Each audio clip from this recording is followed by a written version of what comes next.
live now. Hello, everybody. Can you Hi. guys hear us? We won't know for a while because we're using a new system called Ecamm. So this is us going back to going blind, but I'm here live in the Rachel Hollis Rach Talk studio. I snuck Yeah, in. I love that. I love that background. Thank you. I did a really good job of photoshopping. Yeah. Thank you. I try, you know. How's it going with It's you? it's all good. It's all good. I'm just I've had like a very busy week or a couple weeks, month, year. Lifetime, Very busy life, yeah. essentially. But it's all good. I'm a lot more free now, so we can Okay. do this more on schedule on Thursdays as we Perfect. planned. Okay. Um so yeah, I have not had a lot of time to watch the more recent Rage Talk episode, or not Rage Talk, the last like YouTube video. So we were thinking of doing this on live today. Yes. Um, but we should probably talk about Dave first We because gotta that's talk about pretty insane. everybody. Yeah, this is like a crazy week, I feel like, just generally in the land of Hollises.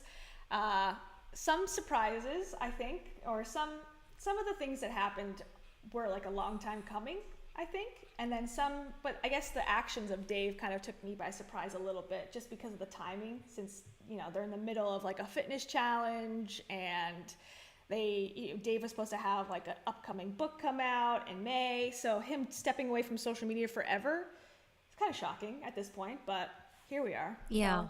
So he wrote a several Y- page apology taken directly from Oh the my God. the Rachel Hollis like textbook. That's The notes app thing, like, what is it with all the canceled YouTubers? Why do they feel the need to like post it on a notes app? Like, can't you just, I don't know, design it or someone's something? giving them feedback to do this. They must be, because why would they all come up with this on their own? But I guess it's better than trying to act, like actually trying to record a video and seem sincere, or like Yeah. everyone would judge how you look and what you sounded like, and those have been, ripped apart before. So I guess just putting some text is probably the safest way, I guess. And the easiest. So Yeah. I don't know. I kind of feel like if you're okay coming on live IGs to do like book club stuff, if you're okay to like constantly be in my stories, if you're okay to constantly post your children and your family and whatnot, I think you should be okay to post that you're leaving. I agree. I think he has no problem selling, using Yeah. his face and his voice and all that stuff. But yeah, when it comes to taking a break or accepting responsibility, both him and Rachel have been the same way. They just disappear into the darkness and then post a notes app. And in Rachel's Yeah. case, people didn't like her first apology, depending on the scandal, but then she would delete it and then write another one and just like change it up, and then people would accept that. So Hey, it's a learning curve, you I know. It's all apparently, about progress. yeah. So Dave has at least taken he hasn't taken it down. So that's one step above Yet. Rachel, I suppose. Do you want to read it? We can kind of go back and forth of reading there's like at least like 6 or 7 pages. So I'll have you start if you don't mind. Can you see it? Sure. This is a really hard post for me to write, but I need to. Friends, I'm going through it. I mean, okay, like jokes aside though, I do believe that he is going through it because it's been pretty clear since like I don't know, October or something. He's been constantly shooting himself in the foot. Social media has not reacted the way that he thought we would. Yeah. Um and I do understand. So I kind of believe that he is actually having a hard time, which is why I do stand by this. I think it's a good idea that he is leaving. I think it's a great idea that he's taking a step away Yeah. just because obviously this isn't for him. This is not his, like, His social media was jam. like Rachel's thing. And then Yes. he just kind of he ended up just doing her thing for some reason, Yeah. you know? And I think that's that's like uh, obviously like it was working at the time, so I understand why they did it, because at the time they were very successful and they obviously did not consider the Hmm. fact that maybe they will be just as stupid as to post like 1 minute TikToks and just like ruin their careers. They didn't think of that because they had a team of 60 to hold them like in check. But here you go, it still happened. So basically I do believe that he's going through it, and like also, you know, the rumors we talked about before, which we don't know that they are true or not, that he might be in rehab. If that's the case, then yeah, step away and just do what's best for your mental health, I would say. What do you think? Oh, I totally agree. I think, the timing of it is odd because he was, several weeks ago trying to say, like, everything's amazing, everything's great, I'm perfect, buy my book, whatever. I mean, he only started to be an influencer this year or last year, 2021. So for the speed of which now he is at this point where he's taking a complete break slash maybe never coming back, it has been like warp speed. Um, but I think it's the best for him. It seemed like, and in a way, I think it's tied in more to the Congruence conference than anything else, because the Congruence conference was that male dominated, like, throw hatchets out in the woods conference that him and Wade King, who runs Get Your Teach On, were putting on. And there's been speculation, and obviously it's, I have no idea. I don't, understand how many tickets they sold or whatnot, but it was kind of seeming like, at least, that they had not sold many tickets, if any at all, to this conference. And, you know, canceling for COVID doesn't really quite make sense anymore because Wade King has hosted other events that Mm. have gone And on, like in also, Vegas. why would you organize it during COVID to cancel it for COVID reasons? Like that Exactly. makes no sense. Yeah, and they kind of said before, with Rise, I think Dave takes a lot of his, like, things he does from Rachel's, like I said, textbook playbook. When Rise came and it was supposed to be in Austin at that big theater, they cited COVID as a reason as why they made it smaller. But again, the speculation was that people just weren't buying tickets because on Ticketmaster there was like 1,000 seats available up until the day they said it was sold out, and it was like, that seems odd. And then when we actually looked at when I was in the virtual room, there was like maybe 50 people there in the audience. So it seemed like they sold 50 tickets. They didn't want to be embarrassed, so they said, oh, we're cutting it off at 50. And they do these little PR tricks to try to make it seem like, oh, And it's not. also, I think, and not just not to be embarrassed, but it's probably just not worth the expense if you only sold like 50 tickets or something, you know, because it probably cost some money to like put that up. So Yeah, totally. But I think they didn't they want to be would be on a embarrassed. loss, Yeah, and so it's I. obviously Mm-hmm. not something that they're passionate about to do it for No, free, no, like us. exactly. Like if two people signed up, they would, like, okay, we're canceling it, we're not doing it. And and Dave. So basically, in the Congruence conference email, they said, well, the alleged email. I haven't received the email from the actual email address, so I don't want to say it's confirmed because someone could have written it and made it up. But the one I've seen online, which I think seems real, they said that it's because Dave is taking a step back and, addressing his mental health concerns, and, that's what a congruent man would do, and blah blah blah. So they kind of spinned it in this way of, well, Dave can't go, so the whole thing is canceled. But that doesn't really make sense to me, because why would they cancel a whole conference? There was Wade, who was also the leader. There was like 17 other guys who were going to be leading small groups and stuff. So even if Dave couldn't go, Heidi could have still went and done the group, wellness workshop in the morning. So it just seems like maybe Dave was wanting to take a step away from social media anyways, but didn't because the conference was going on. But the conference was failing, so he just took the opportunity to kind of get out of jail with that and say, I'm taking a step back, and therefore the conference is canceled, because it doesn't. The timing, Yeah. like I said, is weird. It's just like he's in like day 20 of the Heidi and Dave Fitness Challenge. And apparently, this is like breaking news, apparently, according to the Instagram stories that I saw this morning, he was in the Zoom call with the fitness group with Heidi this morning. So he's not off the internet. He's not in a bunker somewhere. I saw, and I'll show you. Let's go. Let's skip ahead. We'll go back to this apology, but um, okay. So that's yesterday. That's I like know Heidi's stories by heart now. So that's that's her Zoom call. You're like her biggest fan. I know. Okay, here she's shelling some shakes as per usual. Okay, she's in her. Okay, this is this. Oh, this last that was last night too. Okay, that's her conference. Okay, so here we go. So as you can see right here, and she's selected, you can see that she's got him selected on her Zoom call right here. Or like he's talking. Yeah, he Or was that's kind of what talking, or happens. yeah. Oh, okay, that makes sense.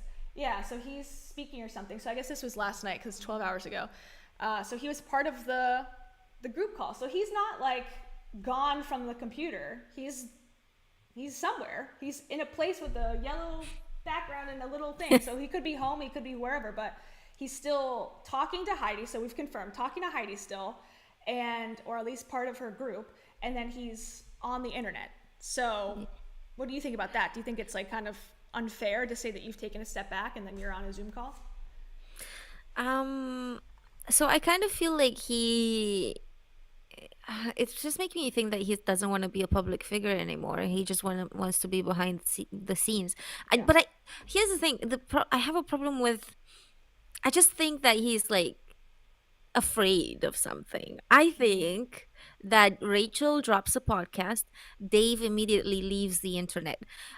Yeah. So and Rachel didn't even say really much in that podcast. She just said that he's been leading a double life, and he actually does say that in the he Apology. mentions it in the post. So it's, I think it's as if like he's afraid that Rachel might actually speak out about what that double life was, and he wants to be like not even, he wants to make it so irrelevant to the Mm, point where he's not even a public figure, so why would she talk about him again? But the reason she's talking about him is not because he is or isn't a public figure. The reason she's talking about him is because she wants to come back, and she doesn't need to like sort of make herself look like a victim. So mm-hmm. that's kind of my opinion and of why she's talking about it. She needs to have, because she's been talking about all sorts of like sad things lately, and I Yeah. think and I think she's a little bit sad fishing. Oh, I agree. And we're going to listen to the podcast as part of this live, her latest Rach talk, because there's some interesting parts to the podcast. There's a lot of fluff, and honestly, I think horrible presenting because I listened to it. Cam hasn't listened to it yet, but in the beginning, she just talks about like some movies that she has seen, and she cannot name any actor. It's part of the podcast. She's like, the actor's name is something, I don't know. And then she talks about something else. Yeah, he was in this movie, I can't remember. It's like the most uninteresting chat whatsoever. I listened to it on like 2x speed just to get through it. But there is some, she mentions very casually, very calculated in my opinion, that she's planning a comeback tour. And they're going to go to different cities, and she's going to speak for at least 3 hours at a I time. think she might be surprised at just how much people are not interested anymore. I I think think so she, too. because I think this is what happened with Dave. Dave didn't just really assess correctly how much people are interested in him. So he came out with a book. The book didn't sell. Um, Yeah. so he just decided to like shoot himself in the foot and just not make pancakes for his daughter. So basically, then that got the internet even more riled up against him. Then he like tries to make a conference for congruent men. Oh God, I That know. doesn't sell. So it's not the fact that it was a book. It's not the product that matters. It's like Dave that can't sell a single product, even though he was like such a talented salesman at Disney. I don't even know how this is happening, but I think that this is because he just like misassessed, like he didn't realize just how little people are interested, because it's like Yeah. one thing to tune into someone talking on an Instagram live, it's a whole other thing to To buy buy a something. ticket and travel somewhere to stay there for with congruent men, like, Yeah. like they're not, the watchers on Instagram that don't translate into actual clients for these things. So I think that Rachel is trying that, but while I think she still has some fans, I don't think she will be happy with the results either.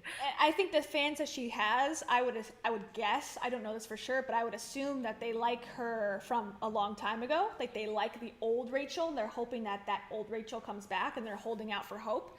But she is so far away from old Rachel in the sense of Christian mom raising kids with her husband and very Puritan kind of I don't know, personality. Now she even says in one of her YouTube videos I watched recently, she says like, I used to be that way. Now I'm all about consciousness, spirituality, business, and lifestyle. So that is way more traditional influencer than she was previously. And I mentioned this, I did a live on my channel earlier when this announcement from Dave came out. It was like breaking news live stream. But we were going through old posts of Rachel Hollis, and I really think, and I've kind of changed my mindset about her a little bit recently, is that she thinks, and I think she is in a way, but she doesn't see herself as an influencer the way we traditionally see influencers these days, where it's like you work with brands, you promote products, you are a small team of like two, maybe like a manager and a social media poster and yourself. She thinks of herself as more of an Oprah, like a business owner, where she's talking about product and SKU and, you know, has insurance plans. And she thinks of herself as much of a higher level business entrepreneur. And I think that's why she struggles to understand that you can't just change your whole personality because you are the brand. As an influencer, Yeah. it's your personality that people are buying into, not the Rachel Hollis character. And I don't think she understands that, like, the landscape of influencers has changed so much since she started in like 2013 that she's behind. And Dave too, he thought like, oh, well, I was popular 2 years ago, I'm gonna be popular now. And it's like, the internet moves so fast. Like you Yeah. can't, you're over it unless you keep and evolve. And they do actually kind of stay in the past, even with the way that they post videos and like they film these videos with that kind of like, I don't know if you notice that music in the background that's a little bit too cheerful. That Yeah. seems really vintage now. I'm like, Yeah. the way I Chewy. watch it and I'm like, oh, this is old fashioned. So they're Yes. not even trying to keep up with the trends, and I No. feel like it's not, unfortunately, that way. And if she is indeed thinking of herself as sort of an Oprah, like, I have to say that, she was really buying into her manifesting bullshit, but like that's just delusion. Like, Yeah. she's an influencer, that's what it is, that's what Yeah. she's always been, even with a blogger. Like, she just had the blog and made it into a, but she that's what, yeah. I don't know how she can be so disconnected, but I'm assuming just maybe because of the success that they had before. But I don't think that they had managed to turn the success they had into a sustainable kind of, like what Oprah did. Like, yes, she's at the forefront, but like she's always bringing people in that are, they have stories to tell, that she's interviewing, and she's staying relevant that way. It's not all Yeah. about what smoothie I had for breakfast. Exactly. Like, Yeah. that's an influencer thing. I think Rachel became popular, mainstream popular in 2018. So that's not that long ago. That's like what, 4 years, maybe 4 years at this point, where she like blew up because of her book. And she really got lucky in a lot of ways because she had that bikini stretch mark post that went viral and went crazy and boosted her up into this like level of success, and that people bought the book and liked it, and then she basically wiped out her career in 4 years. Oprah was slowly growing, from the 80s. She didn't, she was popular for that amount of time, but she didn't have a magazine until, the 2000s. She didn't have Oprah Winfrey Network until later. So she slowly grew her career and her wealth and over time. I think Rachel and Dave both, I don't know if it's because of the Tony Robbins type of indoctrination they got, where it's like, go all in or you're a pussy or whatever, but like, I felt like, and excuse my language, I'm very sorry, but that's what it seems like. They were like, we're gonna quit our job, we're gonna go all in, put all of our money into this, hire 60 people because we're gonna manifest it to happen. And I think that's really bad advice, especially in the business world. That's why real CEOs don't go to these types of events and get inspiration. It's not good advice just to like not think about it and throw all Yeah. your money into one, blog. but I think they just really believed in their BS that they it was going to they got work. they got cocky. I think that's Yeah. what happened. And I think you're right. Like, and I didn't necessarily notice that with Rachel as much, but for sure Dave is very clearly not someone who grew very fast, very slowly. Because when you grow slowly, you do have the opportunity to deal with like the haters on the internet, if you will. I Yeah. mean, even I had some opportunities to like have a fight or two in the comments and then realize, oh wait, no, this is it's not okay to do. Yeah. When you grow slowly, you're slowly getting accustomed to that world, and how it works and stuff. And I think that's very obvious with Dave because he just got like Rachel's audience, and he didn't know how to deal with whatever it is that was coming at him, while another influencer that might be like even younger, but they grew like over time, they will know just how not to engage with like comments like that or whatever. If the Yeah. audience, like if 60 people in the audience are saying make pancakes, just go and make that damn pancakes, you know what I mean? Yeah. Well, I think too, I mean, a lot of influencers will say haters or trolls, and at first people had a lot of sympathy, and I think there is some sympathy left for that, for people that deal with haters and that sort of thing. But also, there's a lot of other careers that don't deal with haters and trolls. So at a certain point, if you keep complaining over and over again about how horrible your life is, people are going to say go get off the internet then if it's bothering Yeah. you so much, because it's like it takes a certain type of person to be able to handle it, and I don't think that Dave for sure can't handle it. Rachel may be able to handle it because she can spin it and twist it in her kind of way that she does, but I think Dave takes it personally that everyone in the world doesn't love him and worship him like he felt at Rise, where people were just in love with him for existing. I think he's chasing that feeling again, and it's not going to happen. I don't know if Rachel can either, because to be honest, Rachel is completely um ignoring like Oh, the totally. audience. Like the audience are like upset. They're asking for, even more recently, that she uh plagiarized Maya Angelou at one point, Yes, I and know. then she fired someone or she blamed it on the team. And more recently she redid it, she did it again. And like it's like, okay, so you really just don't care what people are saying to you. And I feel like that's a dumb move for someone who's like a public figure. And just, you can see it, and I was telling you this before, you can see it in the numbers that she's getting on YouTube. Like she's getting, like, people are just refusing to watch her videos. She's Yeah. getting really trash numbers.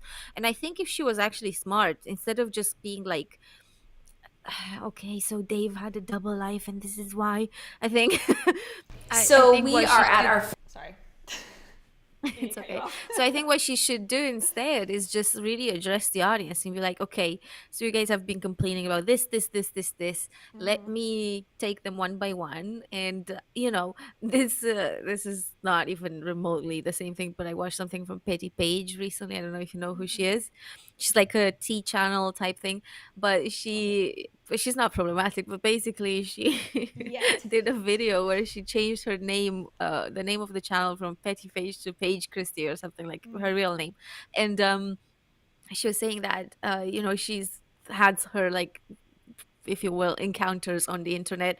And basically she did a thing where she talked for like 5 minutes about each, and she would take a shot each time and be like, Uh-oh. I deserve this.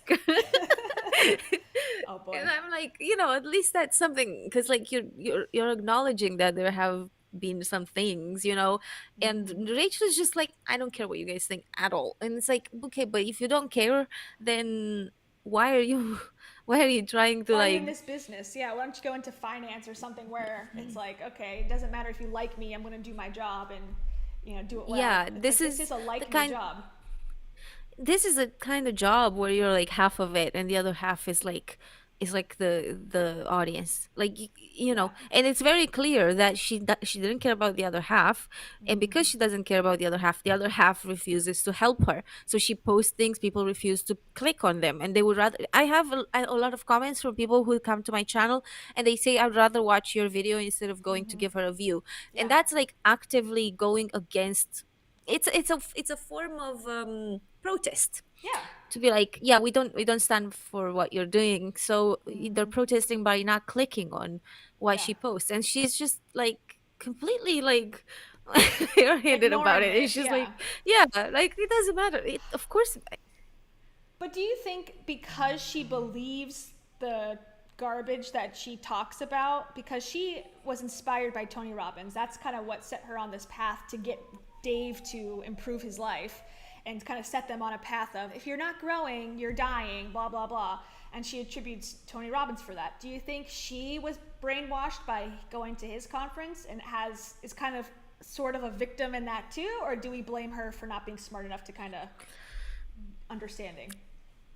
um so the thing is, I would maybe say that she was brainwashed if Mm-hmm. she hadn't been so successful in that business. But the people who get successful in that business, they know what they're doing. It's impossible to like see people who are struggling, Yeah. and instead of, and financially and in other ways, Mm-hmm. and instead of just like sparing them or whatever, be like, oh, you have credit card debt, oh, let me just sell you this $5,000 thing. That's Mindset okay, put it on course. your credit card, it's fine. Like, they Yeah, know what they're doing. So I wouldn't, I know. I don't think that she's that naive. I think she saw that this is a successful industry, that Mm-hmm. an industry where she can actually make money, and she went into it, and she of course had to sell the idea that she bought into it. But I don't think True. she did. I just think maybe initially or something, but Mm-hmm. I don't think once she started to put out her own like conferences and stuff, I don't think that you can be blind to these things anymore, Yeah. so I think it's like it's a predatory behavior, and I don't think you can do it with your eyes closed. So I think she does know, and that's why she doesn't want to acknowledge anything, because she sees these videos and she says that she doesn't Mm-hmm. read comments, and um she, she doesn't watch videos about her and stuff. But it's like, but maybe She you does. should.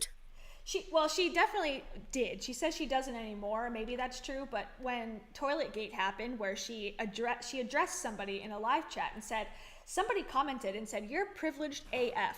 So that's how that all started, because someone was saying you're privileged and stop acting like you don't have all this help, because she has a house cleaner and a nanny and all these things, and she thought that, and the person commenting, which probably was just like a random thought that someone had and commented it, and had no other, deeper meaning behind it. That's what set her off into her rant about the woman who cleans her toilets, twice a week. The lady who, scrubs my toilets, blah, blah, blah, is not like me. I'm not trying to be like her. Went off on that whole, thing that basically tanked her career, in my opinion.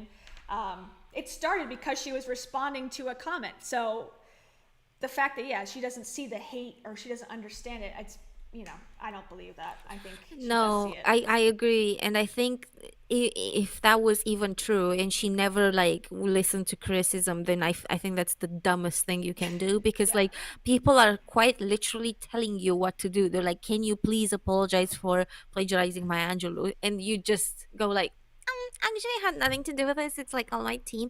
Like, My team, dude, yeah. this is, people are not that dumb. Like, Yeah. just, can you just not patronize it? Like, she's patronizing the entire planet. Like, Yeah. can you just get over it and just say, okay, But I that's made a self mistake. help. That's self help. That's what they say. Like, you are special. No matter what you do, you're special and unique and perfect, and do whatever you think is right. So, in her mind, maybe she's like, okay, that's the advice that I'm giving, so I need to take it. And she's just like ignoring the reality of her situation. It is like, I'm going to manifest. And I think we should watch this video that I pulled up too, because it's interesting in hindsight to watch it. This is from when they were still together, obviously, but this is like the first year after Dave and Rachel first worked together. They had a leadership like meeting, and they talk about various projects, and I think it's really eye-opening how far they were, how high they were, and how far they really fell. Because I watched this the other day and I was like, ooh, that did not age well. Ooh, that did not age well. Like basically every 5 seconds.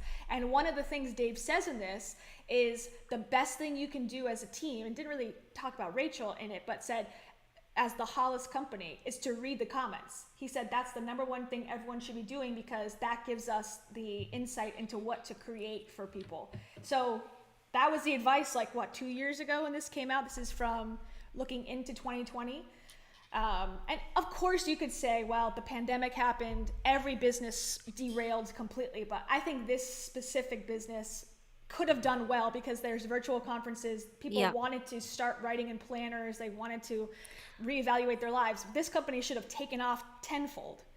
Yeah, like there was a news article on BBC recently, in which they were talking about how like lots of YouTubers made it during the pandemic because people were home and they were watching more, Yeah. and not just YouTubers, more influencers. So, Yeah. but I think she, like you said, she doesn't necessarily see herself as an influencer. So she essentially not only missed out on an opportunity, but just like completely ruined her Yeah. career in the process. But Yeah. like if she does believe in that manifesting bullshit, like to what length can you, like, don't you see like how disastrous things have gone? Like you really have to just be super delusional to be like, no, this is me still manifesting my mogul life. Like, Yeah. I don't. Yeah. I mean, she manifested it so much that she put it on her arm to remember that she's a mogul. So, yeah, of course. You can never forget. yes, I will never forget. And I actually, speaking of, do you think Rachel deserves a second chance?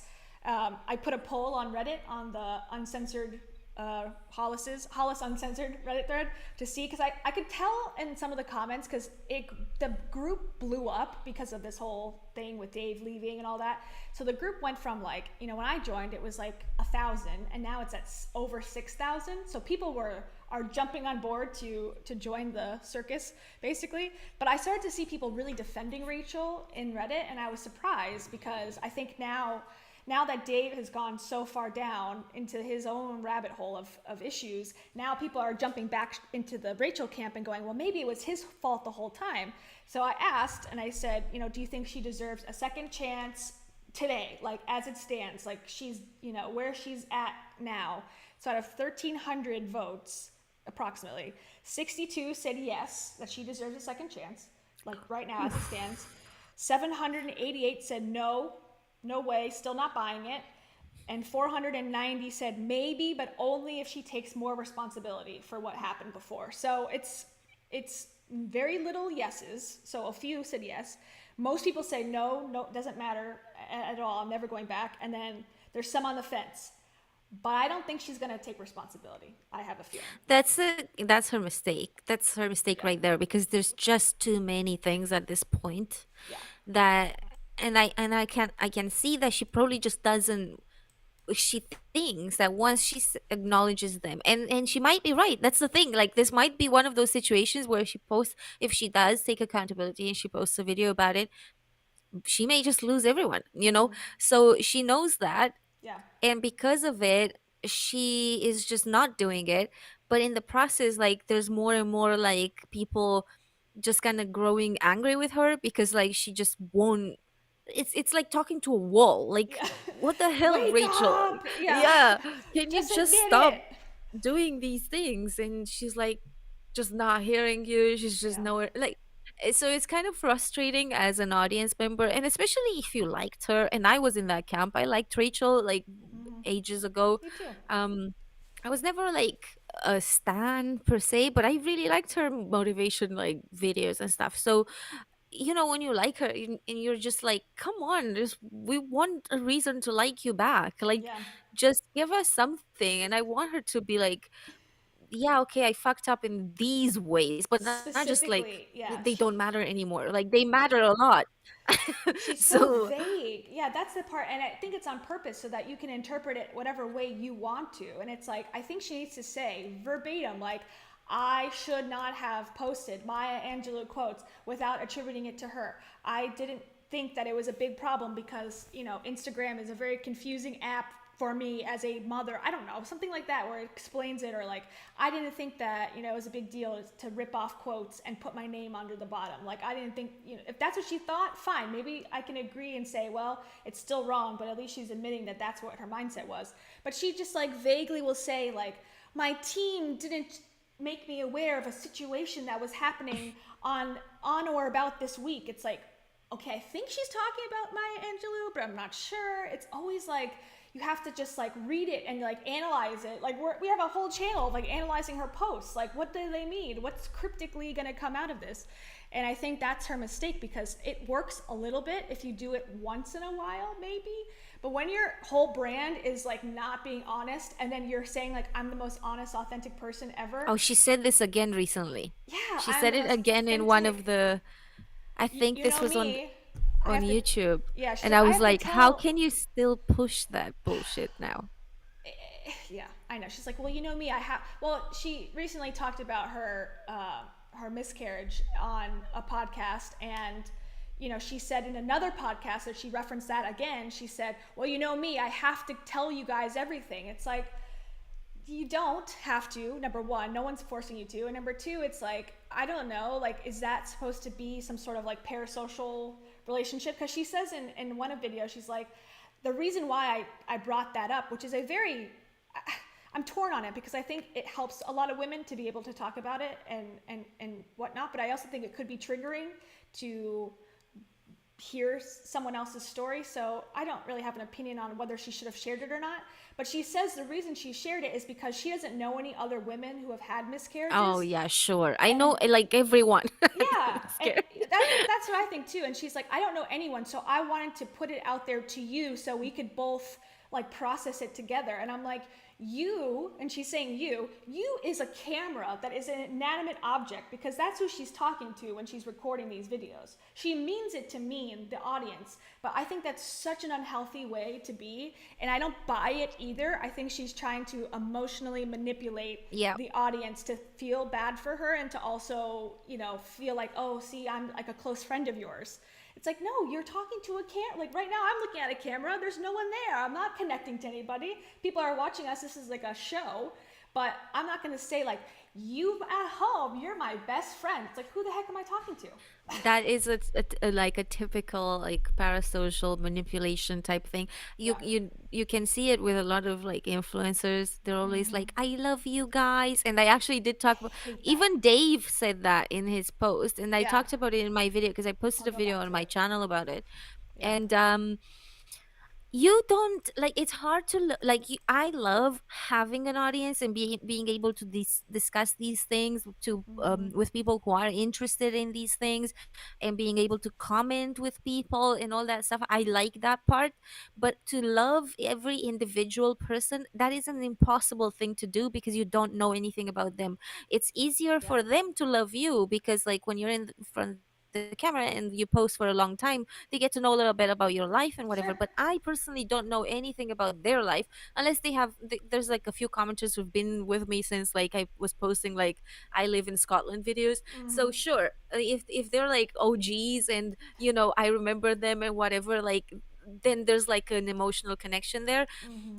But I still don't know anything about them unless they, it has to be like, okay, so there's one person who might be even now in the comments. I don't know, Christine, for example. Christine is someone that was one of my original like subscribers, actually since my first Rachel Hollis video. Hmm. But me and Christine, like we connected on Instagram. We've talked through voice memos. We've talked through like Zoom calls and stuff like that. So I do feel a connection with her, of course, Yeah.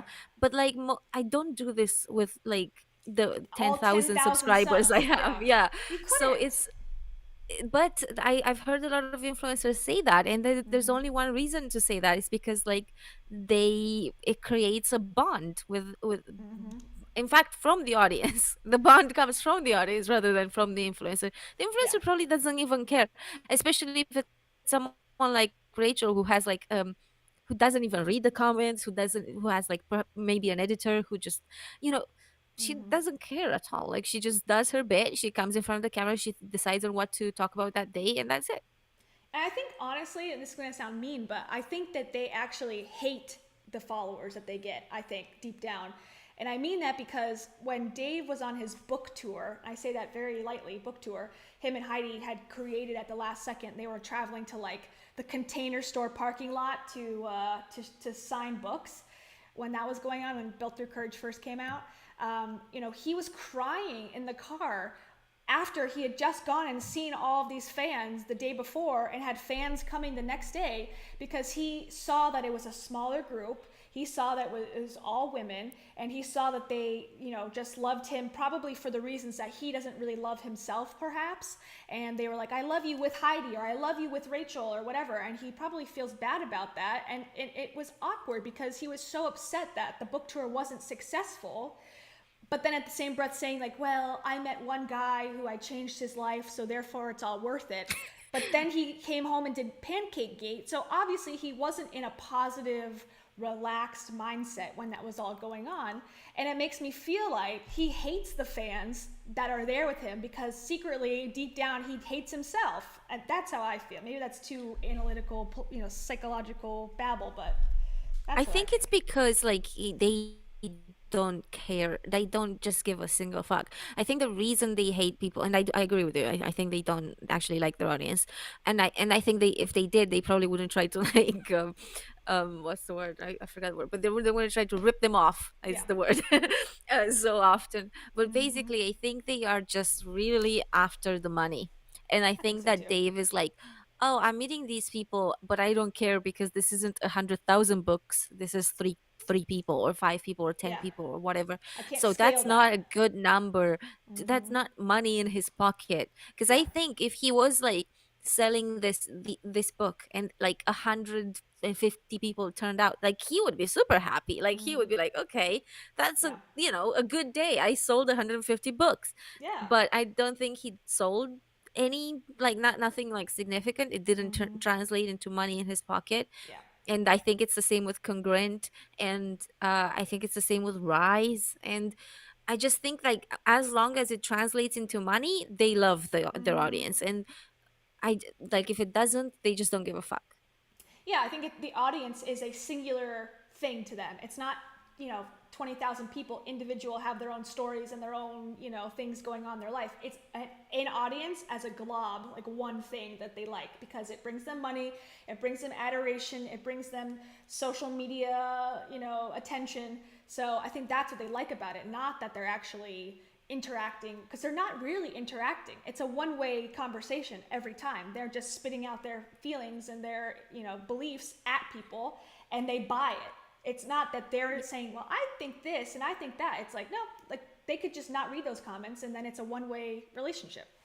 This is So one of the things that I hate about the self-help industry as a whole. It's mm-hmm. very patronizing. They don't listen. Like, and Yeah. if you watched like oh god, I don't know if it was in his documentary, but like for sure, like Mooncat talked about Tony Robbins like in that Mm-hmm. way.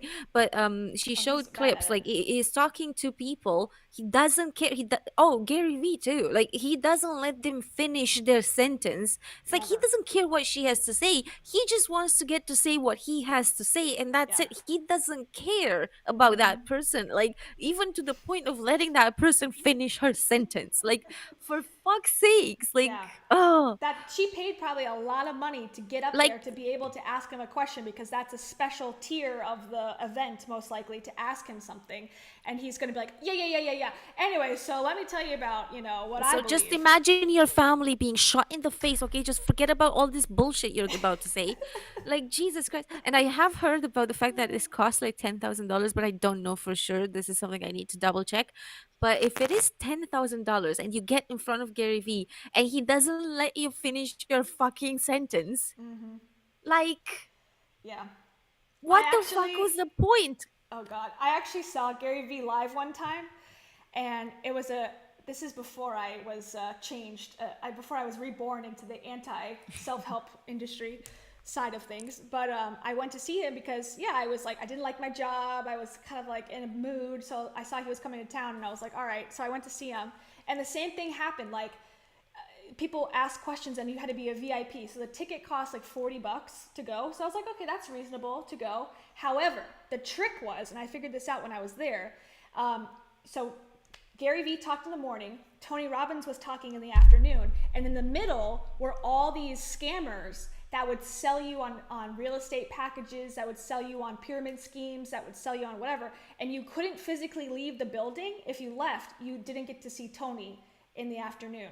Or if you came late, you couldn't go. You had to sit and watch the scammers. And that's how Tony and Gary make money, because they're not selling you anything technically, but they're selling the space to those fake entrepreneurs that are scamming people, and they're basically hyping them up like, oh, these guys you're going to see today are like experts in their field, blah blah blah. And so then those people paid like, you know, probably 100 grand to get in front of that captive audience, and that's how they're making money. So to me, that's manipulative as well. That doesn't mean that they're like somehow absolved of sins.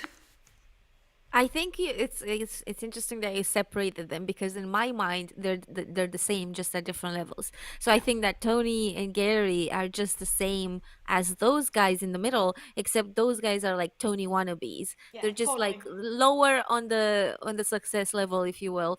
So Tony and Gary have managed to like just brainwash more people, if you will. Mm-hmm. But I think it's the exact same concept. They're just trying to sell you motivation. They're just Yeah, trying to sell you like their knowledge on like courses and bullshit like yeah, that. I That's what Tony has done. Like, yeah. And he's the best. He's like the goat of that industry. And I don't think he's a good person or a good I think he's a good entrepreneur. He knows how to make money from nothing. But I don't think anything that he says is necessarily great advice. And I think in Mooncat, but I've watched other things about him where he has like a mommy issue, or he's got an issue with his mother. Like he's got, you know, he was abused by her, apparently, allegedly, according to him. And he treats women in his conferences totally rudely, in my opinion. Like if a woman has an issue with a man, like her husband or something, and she's talking about it in the conference, almost every time he's like, well, do you treat him well? Oh, do you dress up for him? Do you do, it's like every time it's that's always like the that, woman's fault. always that old fashioned male men are the prize type of. Yeah. I am in the opposite TikTok space Yeah. where I go, these girls are like just laughing and trashing them. So yeah, no, it's just not the 1950s when men were going to war. It's like this, somebody said this and it's hilarious, and they're like, Yeah. that kind of attitude worked well when you got married to a man who was then shipped to war, because at Yeah. least you'd get rid of him. Yeah. Have a break for a little bit. Yeah. And maybe he dies and then doesn't come back, so it's fine. The But real prize. basically, Oh my god. he's like stuck in that. He is old though. Like he Yeah, he's looks old. great, but he is like He's 60 70 something. or something. Yeah, Really? Let me I look it think he's up. 60, I think. 60 something, I believe. He just looks older. Gary's like gonna be 50, I think, soonish. 61, you're right. Yeah. 61. Yeah. I know my He Tony looks Robbins. I'm just kidding. he looks fantastic for his age, Money will do that, but yeah, man. you Money will can do see that. yeah. I mean, he said that he just has like an ice bath every morning or Cold something like plunge. that's. Yeah. And I've heard of like someone I dated very briefly that had that same mentality, and I was like, oh, where did you hear that? Yeah, it's always, yeah. I I was can immediately put tell off. immediately if someone's a Gary Vee stan follower or a Tony Robbins follower, because it's like what they say and like their core beliefs or whatever match them. And I'm like, oh, you like Gary Vee, huh? They're like, oh my God, how'd you know? I'm like, well, because you just repeated like his exact mantra of, you know, whatever. He's like, his whole thing. Gotta If I, hustle. yeah, hustle, kindness, empathy. It's like, okay, great, perfect. Your family getting shot in the face. I know. I love it. There's so much. I want to do a whole. We should do a whole Gary Vee special one day. Do a whole Oh live stream on yeah. Gary Vee, because there's so much to They, go through. and there's something new. I don't know if you know about this, but and I don't want to go into it right now because I need to do Sure. more research. But apparently, he's like a little frustrated with NFTs. He So is. He's somehow, frustrated with it. I thought he was making like millions of dollars.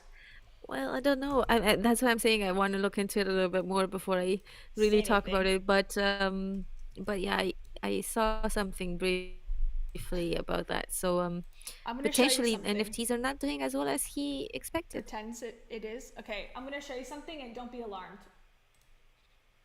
Who do you think that is? Oh, I That's want to see Bernie Sanders, but I'm like, why would Gary Vee kiss Bernie Sanders? that's Gary Vee, and that's his dad. Isn't that weird? Oh, It's a screenshot, so it's not totally fair. But I came across a video that discussed this exact scene, and it's so weird. this is so weird. Why are you kissing him like that? I don't know. That's a moment And captured in he has time. like his eyes closed. What the fuck? I know. I gotta find the clip, but it's like a. You ever see what's the Tom Brady? They also accused him of like kissing his kids for too long. It's same thing. Like it just was like a tad, like 1 second to 2 seconds too long. But I don't think it means anything. I think it's just like I don't know. It's just a weird moment captured on camera. But that's Gary Vee instead. Mm, yeah, So I should bring maybe that that's up. why he picked his dad getting shot in the face every Yeah, day. he's appreciating the moments that he has, the kisses that are left. But okay, let's go back to Dave for a second. Let's read this last. This is his final thing. This is where he's Yeah. talking about his giving him a hug, which I also think is bizarre. Oh, please. Says, yeah, thanks to all you guys. Love you. Okay, no, you don't. If you see me around town, where in Austin? Like, what town are you talking about? Don't hesitate to come up and give the big guy a hug. It's what I need the most these days. So sad. That's weird. Yeah, it's like I want to why? cry for Dave. Yeah. Do you? I will. No, not really. But I said in my video about this, I was like, there is no way I will hug Dave. Like, Yeah. at best. But it's a pandemic. I wouldn't even like give him my hand. Like, He's don't too touch tall me. to hug. Don't come anywhere closer than 2 meters. Thank you very much. Yeah, I agree. And then there was another part. So that was the one parasocial part that I thought I agree with you. And it's weird to say you love your followers. There's another one. Okay, I don't want to go through every line because I did that last time, and it's a mouthful. There's like so many words. Okay, where is Oh it? yeah, he can't write. That's like God, his I know. that's his weakness, and for some reason he turned into a writer. Yeah, I know. Okay, wait. Okay, this part I thought was again going back to the audience and like misusing his audience. This part I thought was interesting. So it says, "This makes me sad to type because I have so much love for y'all." Of course. Okay. And I got a lot of heat for saying that y'all, he shouldn't say y'all because he's from Southern California. So I've taken back my criticism of the y'all, but I still have to read it in the way that I think he intended it for. So much love for y'all. You carried me through the hardest time in my life. Okay, you, again, who is you? Random people on the internet carried Dave through his divorce? I think that's so bizarre. You gave me love. No, you didn't. Love is a two-way street. And validation. Okay, maybe he gave him validation. I do agree with that. Yeah, When I maybe. felt rejected from my marriage. And you've and this is a typo, you've continued to give me the benefit of the doubt when rumors have come by way of internet trolls. I think that's what he's referring That's to. us. Or unkind podcasts. That's Rachel. That's Rachel. I love you guys and will never be able to repay you for that. Again, the love Yeah. you guys thing. So he loves people 3 times in this post. But doesn't mention I his kids once. Yeah, somebody mentioned that. I didn't even like clock it. Yeah, Somebody same. mentioned it in the comments of on my video, and I was like, yeah, that's weird. Because he mentions Rachel, he mentions Heidi, multiple Heidi, he times. mentions the audience, like he loves the audience so much, but he doesn't mention the kids at all. Like he's disappointed in himself for them, or he wants to take more time with them. And maybe he was trying to avoid that oh my god, hypocriticism? Hypocrite, I don't know. Hypocritical. Yeah, people calling him a hypocrite because he spent so much time Oh, away from his children that if he was to talk about his kids, maybe he felt like it'd be worse to bring that up. I don't know. That's just I like don't know. he I mean, doesn't think about anything else, so I don't know why he wouldn't. I didn't clock it. I don't know that this is related to the kids because I'm assuming that he has more time with the kids now. So maybe this is a good thing. But I don't think that this is. I think that social media is just hard for him. I don't think that social media is like that time consuming because he did Yeah, like what? An Instagram live in the morning, and what else? Like, cause like yeah. I'm assuming that his job at Disney was way more time consuming than social media is. So I was maybe he flies a lot, but like that probably happened at Disney too. Oh, So he was going all over. He went to Europe. He was going to South America fairly often, and I only knew that because I went back in time and watched some of the old videos and read some of the old blogs. And in his book, he talks about that too, how he traveled a ton, and he said that one of the reasons why he left Disney is because he was traveling so much, and because on Father's Day he might have to be in Europe opening for the premiere of, you know, some Disney movie that he wanted to be with his kids. But ironically, it seems like he's away from his kids more now since the divorce than from when he was with Rachel. At least that's how the picture appeared, because I think he was sharing so much of every day. You could kind of put the pieces together. Before, Rachel would share him when she felt it was convenient for her to include Dave in something. So people didn't know necessarily if he was traveling for work or if he was home with the kids. Like, you didn't know. But now, because he documents everything, just like Heidi, you can tell, like, oh, he's back in Arizona. Oh, he's back in Texas. Oh, his kids aren't there. Oh, like, you know, we have too much access to see and to judge what he's doing on a daily basis. And I think if that's the case and he's spending even less time with his family because of social media, like he's just not doing social media right. Like Yeah, social media is not meant to be something that is like all that time consuming. yeah, It's less than a job in that sense. At yeah, least for me, one of the reasons why I am doing it is because I can do it while also studying. So it's like yeah, I have enough time to do both. Well, I mean, I'll argue that I was late today, but that's just because it's a specific circumstance. But most times, like I can do both, and it's fine. But I just don't think that his family is like a priority for him. I think that's yeah. the problem. And I think this is what social media noticed. And you can't create a brand off of being a great dad and not be a great dad, because then Yeah, the brand is meaningless yeah, and people just won't follow you anymore. And I think this is what happened. He created a brand, and this is obviously like all started by Rachel. They both created a brand about themselves being like extraordinary and amazing and perfect and blah, and their relationship was an extraordinary marriage, and their uh-huh. kids were so well. And it started to become apparent this was bullshit. Well, So they're it's just like, human. You know, they're like everyone else. Everyone else struggles with yeah, all the but like issues that they have. you can't sell rice conferences if you just say you're human and you Yeah. don't have time to do it all, and you don't, you know, you don't know what to do as a mother and you don't know what to do as a father. Like you can't be like, now let me sell you a rice conference for how to raise your kids. This is Yeah. obviously made up. They didn't do this, but Yeah. like I could totally see them come up with that like a couple years ago. Oh, totally. So like, you know what I mean, because they they don't have to create a brand off of themselves as human beings. They essentially became vloggers. That's the OG influencer, the vlogger. Yeah. That's what they were. And then they morphed into family vloggers. But then when he was like on Instagram and he won't like care that his daughter is hungry, people are like, wait a minute, like your entire image is that you're a family vlog, that you're a dad and that you're a Yeah. great dad. And so what is left when you don't have that? Because see, for like for me and you, we don't do that. We don't like display our private life. Yeah. So whatever happens in my private life is not of interest to my audience, because we've, at least this far, and we've not, you know, we've not built it on that, on those grounds, if that Yeah. makes sense. Yeah. So but they did that, and you don't have to do that. Like if Yeah, your that's a private life is choice. a mess, just don't pretend like your private life is amazing in order to sell very expensive tickets. Like it's Yeah. not a hard concept, just don't lie to people. And that was one of the things that pissed me off about Rachel when she got in trouble for Toiletgate and around the divorce time, because people were obviously upset about the divorce. I think that's totally a reasonable feeling when you were told and sold that her relationship was perfect and excellent and extraordinary and, you know, exemplary or whatever they said about their relationship.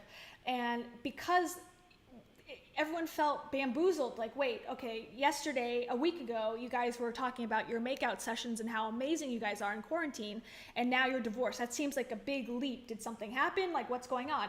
And she's like, you don't get to, she did like a live stream or something, or she said, you know, it's really rude that my followers want to know what's going on. You don't get to know that about my life. It's like, lady, this is your whole brand. This is your Yeah. whole, it's like a teacher or a teacher saying, you kids don't get to learn from me. I'm not going to teach you. How dare you ask me to teach you? I'm a teacher. I don't do that. I don't teach you. You don't have a right to learn about this. It's like, wait, what? Isn't that your whole thing? Like, what are you here for then? Just to make up bullshit? Like, sell me a journal? I thought the whole thing was that you're authentic and like the real deal, and now I'm confused.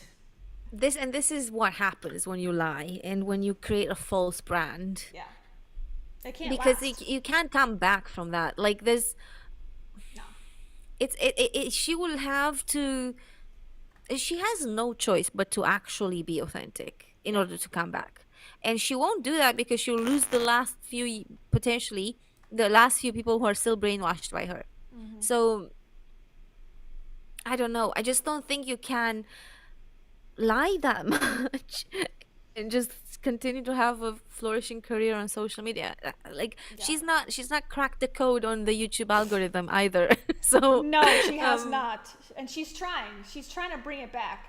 And okay, let's watch. Can we watch that? Do you have time to watch yes, the let's do video? that. Okay, so let me go back for a second, and let me pull it up because I think all of the things we've talked about so far are so relevant to this video that I just watched. So I think it'll be perfect. So okay, just to set the scene for a second. So this is on Rachel Hollis's YouTube channel today. You can go watch it now or later if you want to watch it on your own time.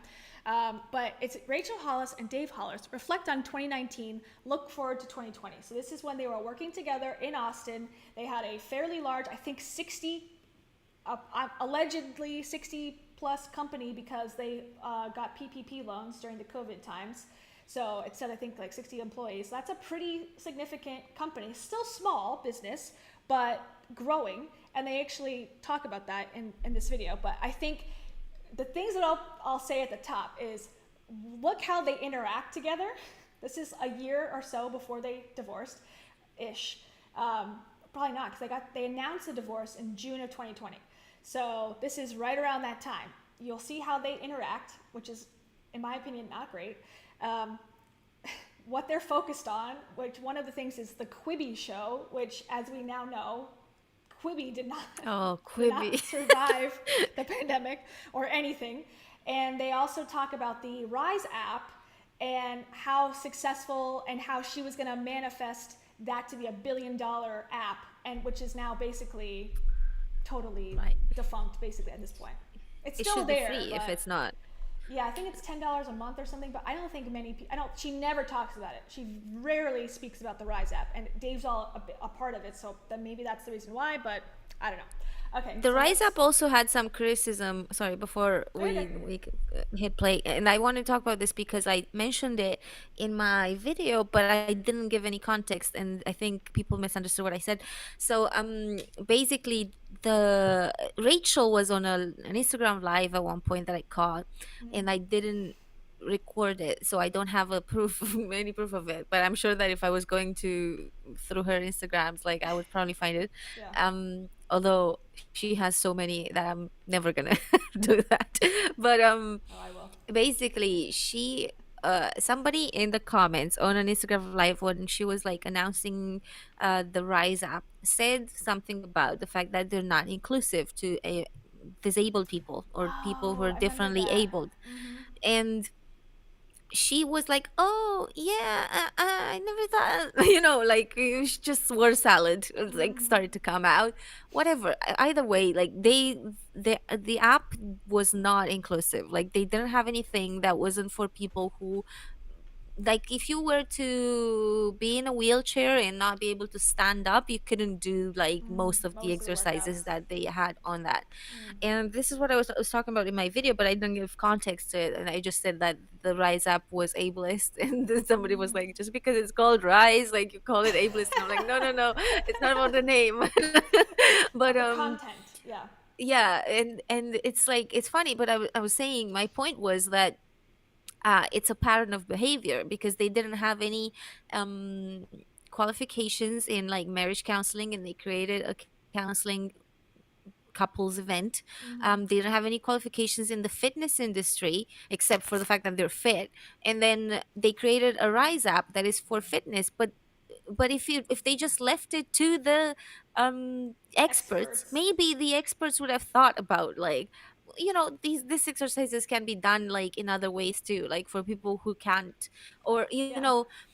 and I think this is why I have a problem with like all this bullshit. Well, I have so Yeah. many problems with it. Let's hit play. Well, they'll say, like, in the self-help space, it's a limiting belief. Like, my limiting belief that I can't make a fitness app because I'm not a fitness expert is holding me back from creating it. Right. But I think limiting the beliefs are qualifications or, certifications that you should probably go and get. So maybe that limiting belief is helping the audience because there's a reason as to why you shouldn't be doing that. Yeah. It's But like me just being like, you know what? It doesn't matter that I'm not fit. I'm just gonna come up with my own app for yeah, fitness. Like, what the fuck do I know about fitness? Nothing. Like, what, yeah. you know, and I will give them the fact that they do seem really fit and they seem to be in the best shape of their life. So I do see that, but I don't know how they got there. Like, I don't know I mean, either. I know kind of just because, but like Dave could have potentially gotten there in many other ways. And the thing Um, too, the Rise app, and they talk about it in this video. They say, like, the Rise app is for people who don't want complicated workouts, that can't do these crazy challenges, these like over the top fitness workouts.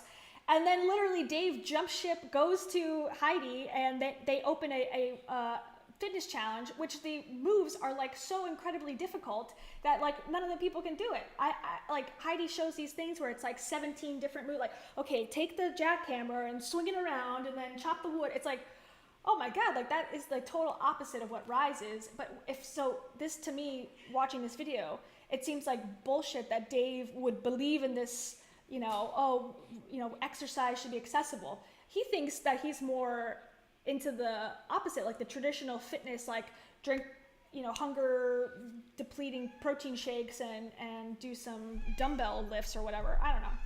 Anyways, it's just interesting how far he's come from where he started when this video came out. yeah, this was like not even what year is this video? This is from 2020. Yeah, so this was How when are did it come they out? looking so First much ever younger? leadership, HOCO leadership. They had a rough year. This is from February 24th, They 2020. both look like 10 years older now. Like, Yeah. Dave looks like a different person. Rachel, I don't know what. I guess Rachel looks about the same to me. Her hair's just in different. the But different haircut. Yeah. yeah. But yeah, I mean, even her outfit, like now she's like all. Oh, did I tell you that we were talking about the Rachel Hollis only buys used clothes thing? That she had an ad for a online thrift store in her latest podcast. So that Of seemed course. disingenuine too. Like, oh, she was just setting it, Wow. like she was lobbing the ball Yeah. to, smack it into the Well, next episode. not surprising considering this is Rachel Hollis we're talking about. Yes, and for everyone, I just saw a comment come through. Yes, that is Taro meowing for attention on my feet. So I'll pet her with my foot. Okay, let's play this video. I think it's really interesting. I might stop it a few times to discuss, but I think everyone will enjoy this. Okay, let me know if you can hear it. So we are at our first ever leadership, HOCO Leadership Summit. The first of many. I was reading about the building of a company I really admire, and they talked about how important it was to have sort of this event once a year. And then I thought, man, I really want everyone here to know that they are a leader. No matter what your role is, you are a leader. And so I was like, hey babe, I think we should have this thing. I think we should shut down the office and not have anybody work and just spend an entire day focus on how they can grow and what we're doing as a company and all that jazz. Yeah. I mean, we started with a celebration of all the things that we just came through in a crazy, amazing 2019, and then hard pivot right into the three biggest learnings in areas where we did not do as well as we would have hoped, so that we could model in real time how it's okay to acknowledge the things that didn't work and talk about them openly, so that in learning from them, we're able to grow into who we want to be. Well, that's also a core value, right? So like better than yesterday, the only way that you are better than yesterday is you have to look at yesterday so that you know how you can be better tomorrow. It's real. Okay, so that's their intro. So, But she better than doesn't want to yesterday. look at. She doesn't want to look at yesterday at all. Not even at the comments. Yesterday doesn't exist in Rachel Hollis's world anymore, at least. None of it happened, apparently. Okay, so that's the setup. So they had a hard 2019 apparently, which is kind of surprising because it seemed like they were growing and doing so well.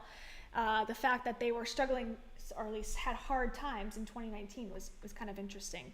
But even in the intro, and it gets more passive aggressive later on in the couple between them, but I was surprised to hear her say, "Hey babe, let's blah blah blah," because I just heard, yeah.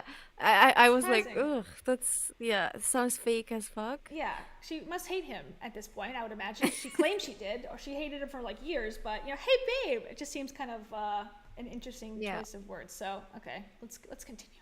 Hey guys, I want to make sure that I am creating content. Hold on, one more thing. This music, like you said, is so obnoxious. It's like I'm on a farm, and I'm also it's like, what does it remind me of? The Pioneer Woman who does that like cooking show out in the country. That's what it reminds me of. Like she's about to like bake some bread on a set somewhere. It's very That is elevated. exactly what you want to hear. So, Music. will you tell me which part of this video is your absolute favorite?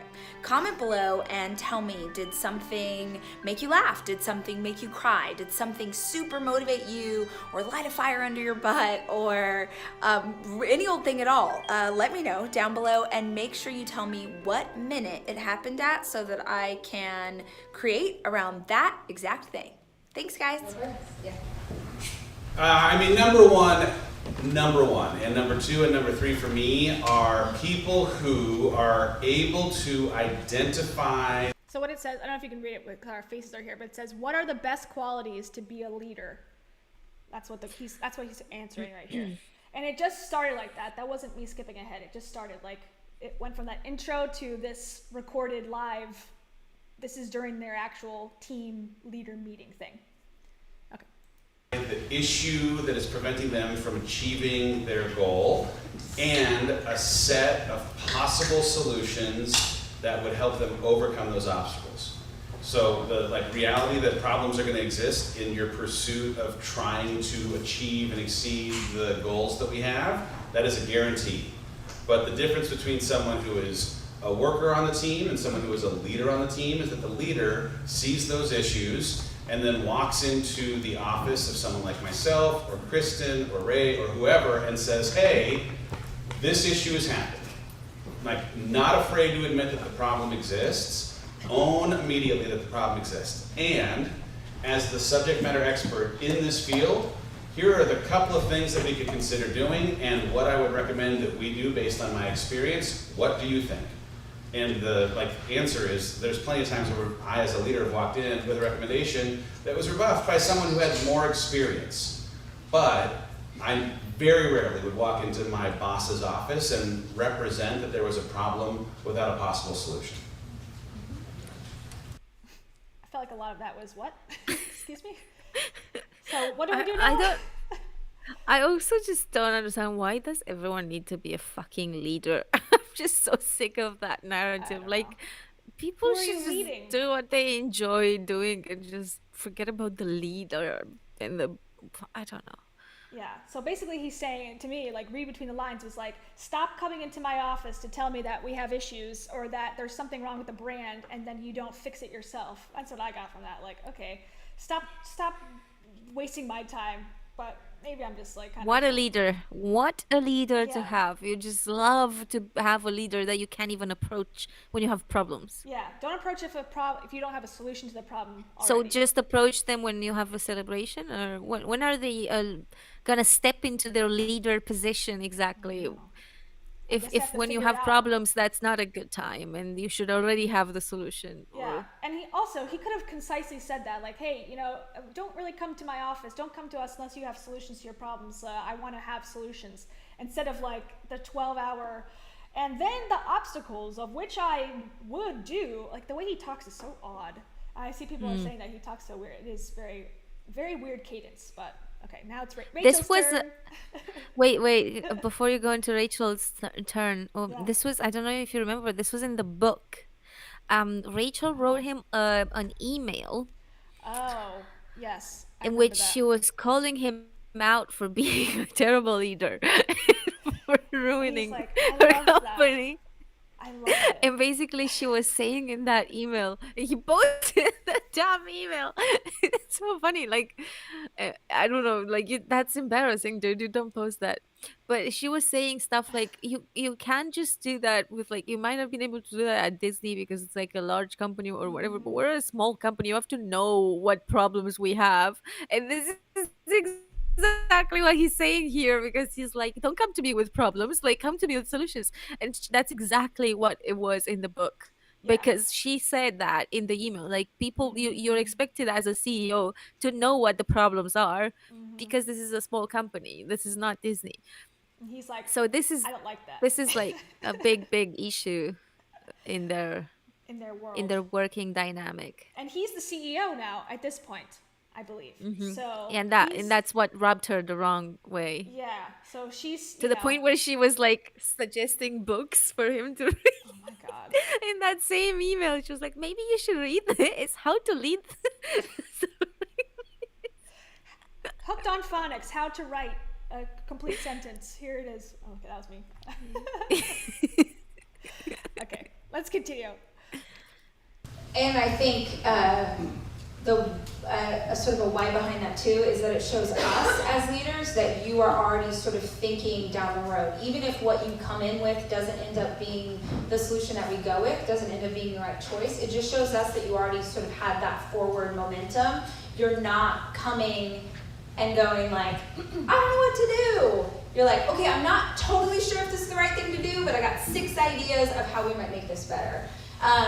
We also, the thing they had asked us over and over and over to come up here was to just give you authentic answers. And I was like, as opposed to the other times when we lie, I feel like we always tell you the whole truth, even if you don't want to hear about our sex life. That's awkward. Yeah, as opposed to those times.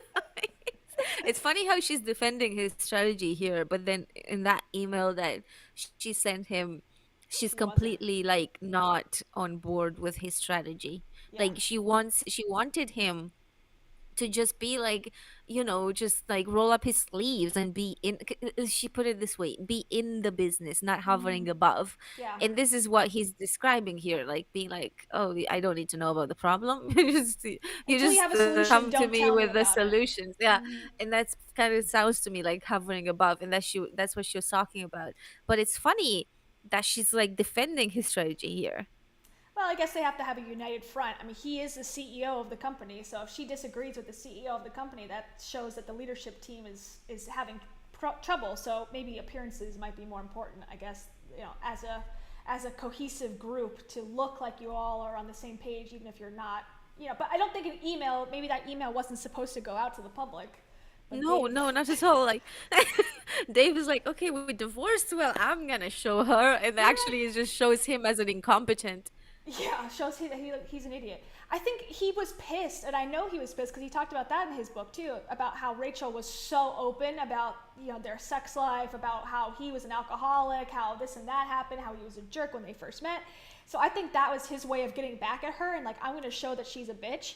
But then it backfired on him because the claims that she was making seemed pretty legitimate to what what his abilities are. So it's almost like he looks worse than her again, but he meant to make her look bad. It's not the kind of email I would have publicized. Although obviously, like, he was still like in that mentality of like, I learned so much. This was a hard pill to swallow, but obviously I swallowed it. I don't know. I swallowed it so deeply into my soul that it drowned me in the oceans of the harbor in which I We're am gonna tethered. get memed on this, I bet. Oh God. Okay. She continues. Honest truth, the 2 things that popped into my brain. And when we were talking about leadership here, we're not talking about leaders in terms of like each and every member. What I'm assuming this question means is, how do I become a leader? How do I get promoted? Is what I think you are asking. So if you were asking for my team, kind of my side, just so you all know, we tend to think of our work as kind of 2 sides of like a tennis court. So Dave is working on operations, finance. How do these things work? His team works cross-functionally over with my side of the tennis court, which is marketing and brand and community and the experience. So if you're asking me what I look for in a leader that I want to promote, 2 things pop in my brain. One is emotional maturity. If you want to grow and be promoted on my side of the net, you need to be a freaking grown-up. And that doesn't mean age, that means how you sit in a situation. A leader owns it, right? A leader steps in and goes like, hey, I got this, guys, don't worry, I'm gonna own this. That means that there's an old book I read when I was in my 20s called If You Have to Cry, Go Outside. The idea being that like, you can be emotional and you Wait. If you have to, what about being authentic? No. Authenticity is manufactured by going outside and only letting people see what you think they want them Only to letting see. people see the happy you. Yeah. That's so authentic. Yeah. Like if you just show you constantly smiling through pain and being depressed and wanting to cry, that's authentic as fuck to me. Yeah, I agree. And I don't know how I feel Like- about it in the workplace. I'm conflicted about that because if my boss started crying in a meeting, I don't know what I don't have a boss anymore. But if I did in my previous life, they started crying and like hysterically freaking out, I would freak out because I'm like, I'm about to get fired and lose my job. So I don't know if it's good to cry in front of your employees, But like, okay, don't your know. company, the company that you're mentioning there, was this all about being authentic and Oh no, it was like a okay. corporation. It's about making money. Yeah, exactly. It's about the opposite. Maybe that's what Rachel should have done. She should have been like, we don't want to be authentic. This is the place we come to lie. Yeah. When I wrote authentic, I meant inauthentic. I forgot to put in front of it. It was just a typo. I'm so sorry, You got- guys. It was my It's team. it's a copywriter. He's been fired. My team really just like they dropped the ball. They deleted the inauthentic. So we're gonna go back and we're gonna change everything. Don't worry. It's not me though. I got really upset. So don't worry. It's not me.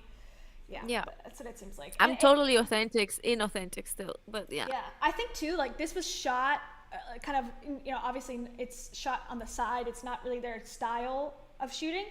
So I think they got cocky, like you said, and they're like, you know what, just put this up. Like, we need content. We recorded our meeting. Let's just put this up. Our dumb followers will think it's great, or they won't watch it, but they'll just see us and think we're amazing. But it seems like almost they're being more candid than normal. Yeah, because this is meant to be like a meeting they have at work. Like this Yeah. isn't content. This is No. just This is a it's so private dumb to Hilco post meeting. things like this because like but I think the thing is I feel like they constantly try to be like, look at us how we are leading, look at us how important we are, and we are here sitting with a microphone in front of all our employees, and like we're so important and so cool and so strong and so like amazing. And I think they just kind of got a little bit like airheaded with that bullshit to the point where they're posting this video like Well, you gotta think too, like, okay, this is 2020. In 2021, she's posting like, hee hee hee, I kissed a boy for the first time on my my porch. Hee hee hee hee. Oh my god, guys, it was crazy. Like, to me, that's like the opposite of emotional maturity. Like, you're, I don't know, 40-year-old, 39-year-old woman who's talking about. oh but like, she doesn't kissing. mean Not that her. she needs to she means everyone You. else working for her. Yeah, you grunt workers, you guys, you need to emotionally mature.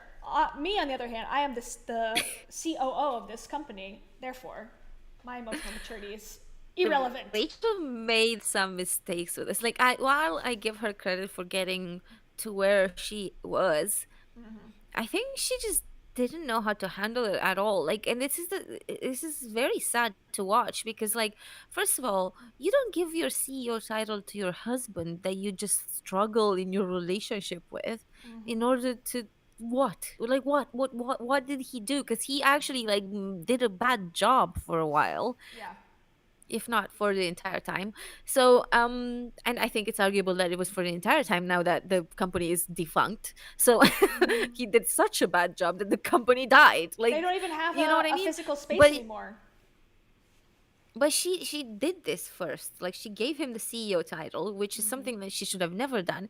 And then second, they started making these like awful mistakes. It's like, if you get successful, I don't know, to me it sounds if you have like a very lucky streak, let's say, to me it sounds like if you're in a situation in which you're like, okay, I have too much money, I should probably like hire people or whatever, I don't know what to do with it. Maybe get an advisor of sorts, maybe just like get someone who knows how to handle business or whatever to like come on board and just consult you, or Yeah. don't just go off on your husband's who you have a terrible relationship with and only his advice that comes from a multinational like Disney. Like that Uh, sounds I think like she wanted a you don't yes think person. through. Yeah, she wanted a yes person. Like her husband, probably is going to just cave in because, they want to make out at the end of the night. So, a business decision that may not make sense, he's going to go, yeah, honey, great. Like, can you shut up now? And like, let's, hook up or whatever. As opposed to someone who's going to tell her, like, no, you're growing too fast, fire people, don't hire people, do this, do that, diversify. Like I don't think she can handle it. Maybe she doesn't want to hear Because no. like they didn't have that mental, those people who would tell her that wouldn't have that mentality of like, I'm manifesting my dream mogul life. So Yeah, they would be like, yeah, just stay on the ground, just like don't like go flying in the relax. clouds right now, okay? Yeah, like So that didn't match with the yeah. I manifesting think, law of attraction and that's part bullshit. of the teaching too. It's like surround yourself with people who believe in the same shit that you believe in. So it's like, okay, I want to hire my husband, who I've basically told I'm going to divorce if he doesn't go with me to these Tony Robbins conferences. That's the perfect person that you can manipulate in a role, even if it's above you, to do what Yeah. you want to do anyways. So maybe people were saying, giving her advice, because I think she worked with her friends too. Like her good girlfriends also were part of the company. So she was just surrounded by her friends all day and her husband. So she's really not getting good advice because they have it's like going to a therapist with your friend. It's like that person has a vested interest in your life. It doesn't work the same way as if you worked with a company or a person who's only caring about the bottom line and the success of the business, not you as a person. And that's the thing, I think she didn't care enough about the business, because here's the thing, I understand, like, even working with friends and stuff, and I have, when I made certain documentaries, for example, I did hire people at some points, like freelance, nothing like Full Rachel at time, all, yeah. like just like people working for like a few days or whatever in several capacities. And they were people that I knew from working in the industry and stuff. So lots of them, the vast majority of them, did have the experience, and but I did know, at least just on a, maybe it wasn't necessarily like something that I thought through like very very carefully, but I did know on some level, okay, this is the job, for example, that I can hire a friend for, that maybe that doesn't have enough experience, like for example someone who took like behind the scenes photos, Yeah. because that's not part of the documentary that I need to deliver. So that's just like around it, and that needed to be done, like that Yeah. was part of the marketing. But like I could help out a friend who wants to get on that, who wants to be a photographer and stuff like that. Maybe even if they don't have enough experience, because at the end of the day, even if it is part of the package and it's like for marketing materials and stuff, it's not the film. Yeah. It's not for me, the crucial, like the thing that I needed to care about was the film. And then, on the other things, I did hire some friends, um, but I would have never like sacrificed like quality for a friendship. Like I would have never, like, for a cameraman, hire someone just because I know them. I Yeah. didn't hire someone that I knew, but that's because they were very talented. So Yeah. that's the thing. Like in this case, for example, this is the mistake I see that she made when hiring Dave. It's like, yeah, you hire your husband because you love him or whatever, you hope you love him, but You try to yeah, force the marriage to work. Yeah. but why not instead just hire someone who can actually take your business to the next level, instead of hiring your husband just because you have a connection with him that is like in the bedroom. That's, Yeah. do you know what I mean? Let your I agree. husband continue his career at Disney and get someone who's qualified to come on board. And someone who's qualified would probably be either her or someone who worked with her and brought things to the level that they are at. Yeah. Dave was not around. Like Dave had his own job. He didn't build this company. But I bet that there were some people who were with Rachel for a long time. Probably. Why didn't those people get the CEO role? Like Because she could manipulate Dave. She can't maybe manipulate those people as well. That's what I think. I think Dave manipulated her heavily there. You think so? I don't know. Yeah, I'm because he torn. was like, I'm not coming unless you give me the CEO title. And she was like between a hammer and a hard place, or whatever that saying is. But why did she want him in the first place? That's the question I have. Like, okay, so what? Go away. Go do something else. What do I care? Like, go be a CEO at a startup. You know, I don't know. I don't know what he brought to the table, or was it that he was losing his job at Disney and he had no choice? I don't know. I think maybe she wanted to move to Austin. His job was in California. So she was like, okay, no problem. You just come work for me and we're going to grow this into like a Disney. But didn't quite work out that way. Yeah, obviously. Okay, we'll continue. But I think that, yeah, I totally agree with you, what you said.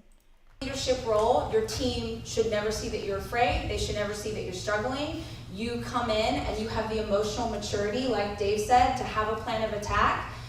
The second thing for me that really matters is you own your mistakes as fast as you own your successes.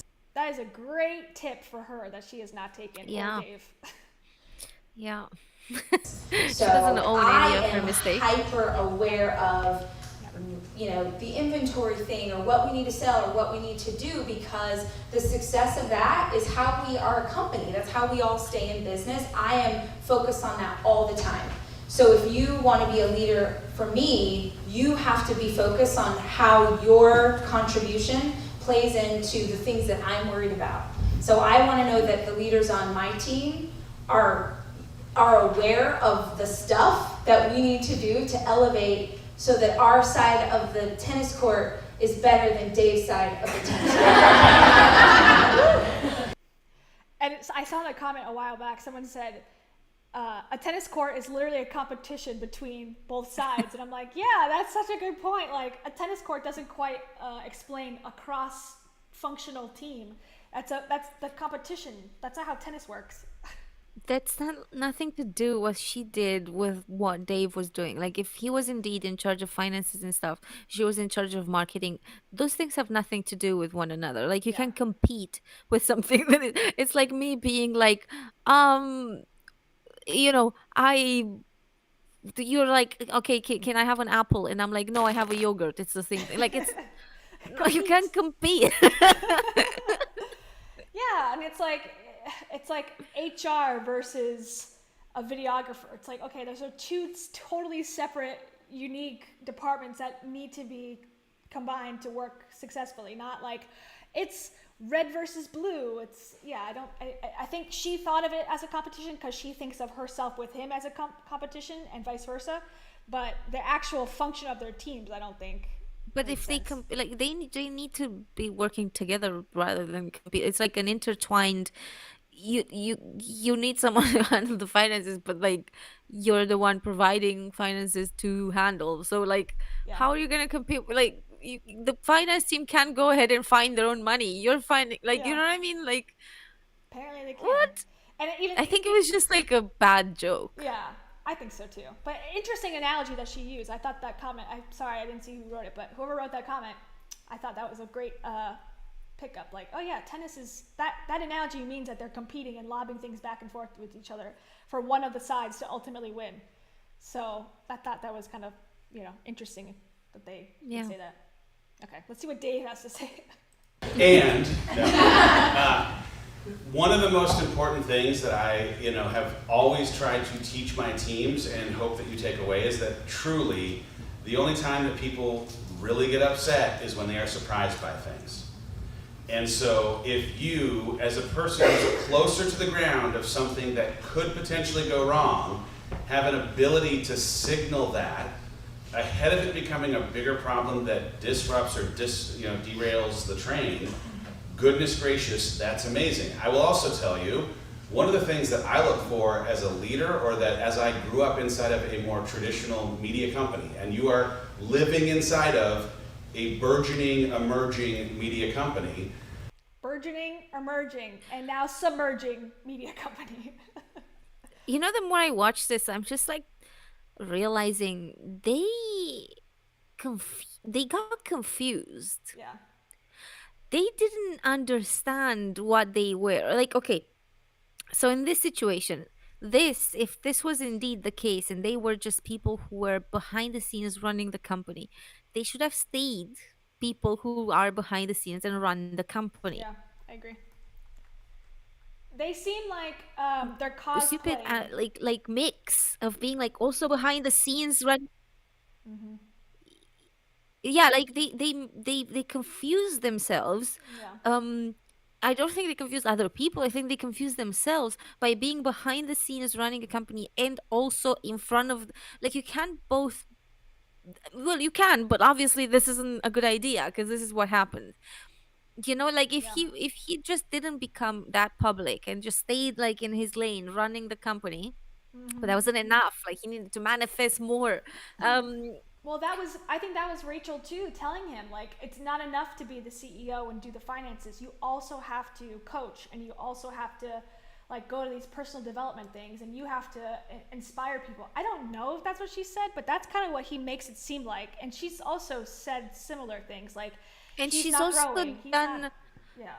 Yeah, and she's done this with other employees that I've seen on the Hollis web, sorry, not the website, the Instagram, that, suddenly like you started to see more and more people that you didn't know pop up in pictures and stuff, and they're like people working behind the scenes. It's like, why are you making the people working behind the scenes like public figures that are, because like then they you get, being in front of the camera, being a public figure is Yeah. its own thing. Like Yeah. it's a thing where you have to deal with, like we were talking earlier, like hate comments, for example. If it's an employee and they're working like behind the scenes or whatever, and then suddenly they post this picture of her holding a book or whatever, but then people start to comment and they're not happy or whatever, that will take a toll on that Yeah. person. Like, and they don't know what do we do. Do we just like handle the mean comments or whatever, or do I do my job? Like, what Yeah. we, you know what I mean? It sounds like such a confusing way, and I think maybe this is where they went wrong. I wonder if that's the, because like they went too far in like making everyone public, and just like instead of just being there like running it just. Well, I know from a marketing perspective that was popular. Like, again, going back to GaryVee, like he's got a videographer called D-Rock, and he's now a character in the GaryVee universe. So people ask, what's D-Rock doing? What's he up to? So it's part of like the almost making the characters of your story the employees of your workplace. So they're not just working, they're also, people that you insert into the narrative of your like social media marketing campaign in an authentic way, but maybe not. Yeah, and maybe some people, that's why they joined the team, because I wanted to be on Rachel Hollis's Instagram, and some people maybe just wanted to do the job and go home. They had 60 people. I would imagine there's a variety of different opinions. But they first have to make sure that those people are not problematic, and Yeah. that's what she didn't do with Dave. Dave is obviously super problematic. Yeah. You can't just like be like, okay, let me make this person famous, and then be like, oh, what did he take today? Are you familiar with ClickFunnels? Like what that is? That website? It's a guy. No. And I saw that she had recently interviewed the guy who came up with ClickFunnels, but basically it's like a marketing tactic where you have a free seminar or a free like ebook or something, and that's the top of the funnel, and then it trickles down into buying all these other things, right? So, and they'll talk about this at the end of this video, but they see Rachel and Dave are the top of the funnel. Anything that they do in their private life or in their blog or on their YouTube, whatever, they're bringing the people in, and then the company sells them all this other stuff. But they have to be out there, and that's how they're getting their new business, is from them being on camera doing stuff. And they So actually then be think on about it. camera and do the stuff, Yeah. but not be also like running the finance, because like Yeah. you can't obviously he couldn't do both. Yeah. I think it's very hard, and they were trying to do the impossible, which, can't. You They can't were, do it yeah, all. You can't have it all. were they trying to save costs, or why? Because why? They do seem cheap. I don't know. They do seem cheap. I don't know why they are, because they seem to have money. But yeah, little things like even Dave, book tour. Like, you can hire one person to run that for you. Like, really? I don't know. Anyways, okay, let's go on. There were times in my attempt to keep my bosses from being surprised by things that I had to be in the office at 5 a.m. on a Sunday. And so sometimes, right, like I had bosses that when they woke up needed to know what was happening with a movie that was opening that weekend. And when movies open on a Friday, that meant that I was staying up until 11 and up on Saturday at 5 and up on Sunday to prepare for a conversation with press. But before that press conversation, so that they weren't surprised by what I was telling them, I could deliver them a package of information at 7. And so there are going to be times, and guess what? No one wants to hear this. Believe me, I don't like the idea of having to be the last person in the office some days. But there will be times as we're running towards a launch, as we're trying to solve a problem, as we're trying to do whatever it is, as we run and grow as fast as we are inside of the media space, that part of what I'm going to look for as the leaders of this team is, as I'm leaving at 5:30, who's still there? And man, I don't want to disrupt the work hard, live well, #1 mantra of this team. But part of the living well piece of it is going to come with every once in a while having to stay after it's dark and having to explain to your kids. What? This is very weird to say to your company, like to say it in words and also publish it on the internet, because I think this is illegal. I don't know if this is everywhere illegal, but you're not allowed to ask people to work when they're not being paid. If they're like a Monday to Friday employee, Yeah. you telling them they should come on a Sunday morning, that's illegal. You shouldn't be saying that in words. Like, sure, I Wink, understand wink. that occasionally, like, it happens, Yeah. but like, it's being so upfront about it. Like, yeah, you're gonna come, and also putting it on the internet. This is, I don't know if it's illegal in the States, but like, I think I this don't is know either. It depends. most likely illegal in some countries in Europe. In Europe, for sure. In the United States, I don't know the exact laws, and I think it depends on what state you're in with working laws. But from what I understand, at least in I fast forwarded. At least in Florida, where I live, if you are salary, they can really manipulate you in any way. So they can say, come in, tomorrow, Sunday at 8 and stay, and maybe they trade you time. But for most of it, they just say like whatever we pay you a salary, the hours, are ours to tell you when to come in. So I don't know. Those should be like, all these things should be in contracts. Like, they're not like just. Yeah, and I think too, like Dave saying what he said, like, well, I used to get up at 5 a.m. and that's probably why Rachel's like, I got up at 4 a.m. just to be an hour earlier than him. But he's up at 5, doing whatever. Yeah, but you also made like 6 figures plus. I don't think the girl that does your social media is making, $1 million a year at Hollis company, staying late or getting up early on a Sunday morning. I think they're probably making in the 50,000 to maybe 80,000 range, I would imagine, dollars. Like, I can't imagine much more than that. So to ask your employees and to say, if you kind of want to be promoted, you better work overnights or on the weekends and stuff, to me, yeah, that is like very toxic hustle culture behavior. I also think it's just him trying to appear relatable, because like, he too once upon a time was a young, coming of age man trying to make it in the business, and he also had, but I don't know, did he actually have to like work on a Sunday morning? I don't believe anything they say. Like, I really don't. Like, these people are talking, and like, I'm just like trying to like swim through the bullshit. I'm like, I don't know if even 10% of this is real. I have no idea. I mean, I saw some when I went through Rachel's Instagram, and I went all the way back to the first post that she made, or at least the first post that's left on her page. And she did a few times say, oh, I appreciate Dave so much for working so hard and waking up early and doing all the things for our family. So maybe it's true, but I don't think it's fair to still say. And I used to roll my eyes at my bosses too, because they would say that, and I worked in a traditional media company at one point, and they would also say stuff like that, like, well, if you care about the team, you'll be here early. It's like, I care about like surviving and making my paycheck. That's what I care about. So I mean, I don't really want to come in early. Sorry, too bad. I need to sleep. But but that also puts a target on your back if you're honest and say no. Then Oh, yeah. as soon as you make a mistake, then it feels like you are at risk of getting let go. So yeah, if their principle is truly work hard, live well, and that's their #1 principle at the company, and then they're going to go and say this, that is very hypocritical. Yeah. And live, you can live well if you're at work all the time. Yeah, shilling or Bibles, journals on the internet. Like, come on. Anyways, okay, let's continue.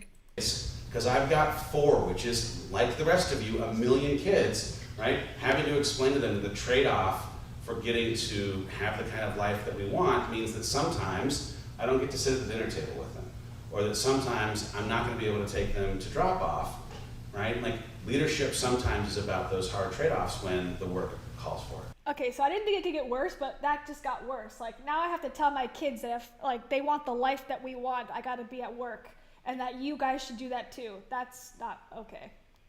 Yeah. And not okay for him trying to pretend he's a great dad at the same Yeah. time. Like, Yeah, I agree. So what, Rachel gets to go home and be with the kids, or what? You know? obviously she's the woman, duh. Yeah, obviously we know.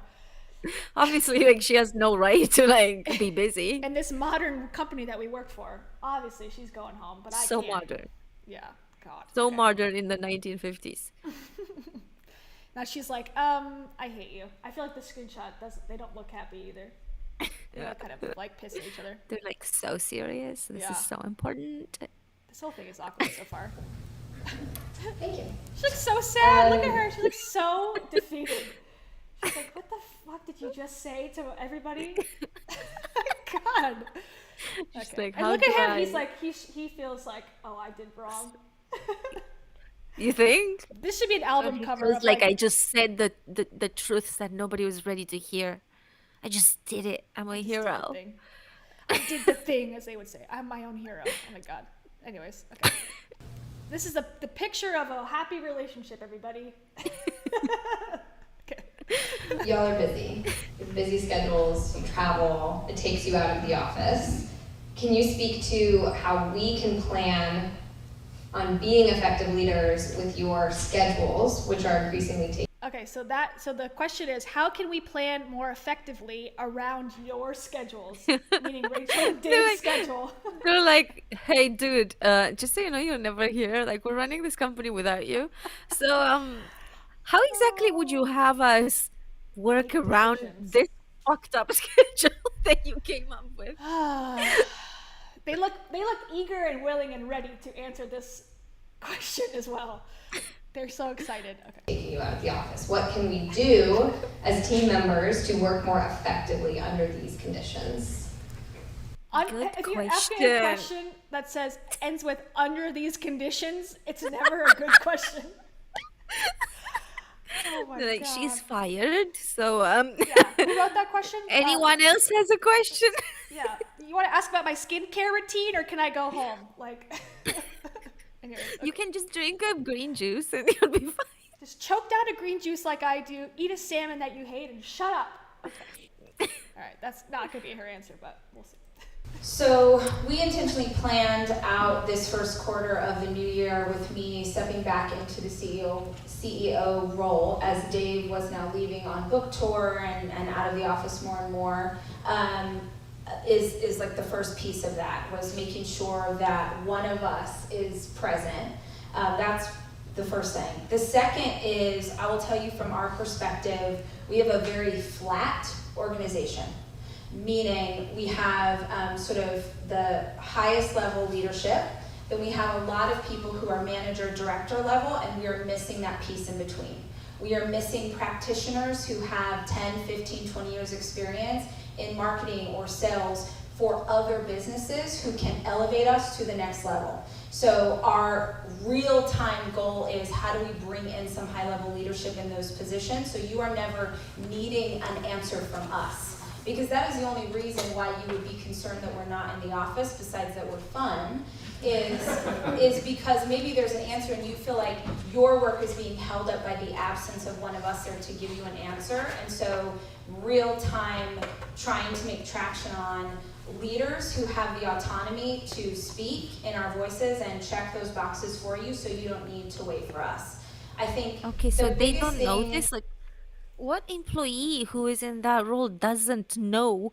Like, this isn't the kind of thing you just spur out, like, in a conversation where you have a microphone, you're like in front of all 60 employees. Suddenly you're like, oh, yeah, we should have someone who is just like in charge. So it So, starts so with that me. person is like, it's like Yeah. maybe you who asked the question. How would you feel? Like, you're in charge now.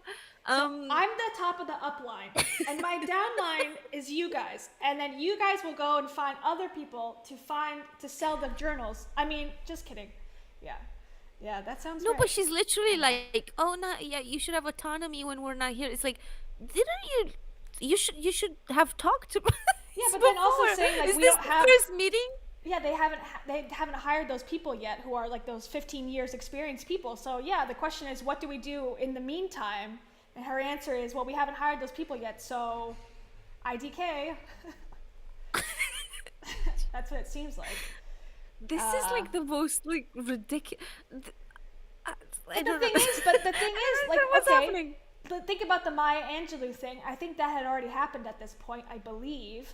And they didn't foresee it, the idiots. Yeah, and that autonomy was not there to, I guess Rachel would say, well, the person that posted didn't ask me if this was okay, fired that person allegedly. That's what the rumor is, that the person who posted it got let go. So I think the question is legitimate. Like, okay, if you're not here, you weren't in the office that day when I wanted to post Maya Angelou as your own, voice. So what do we do next time? And the answer is, I don't know. There has been no answer yet, as opposed, there's only been like, well, we're trying to be better about it.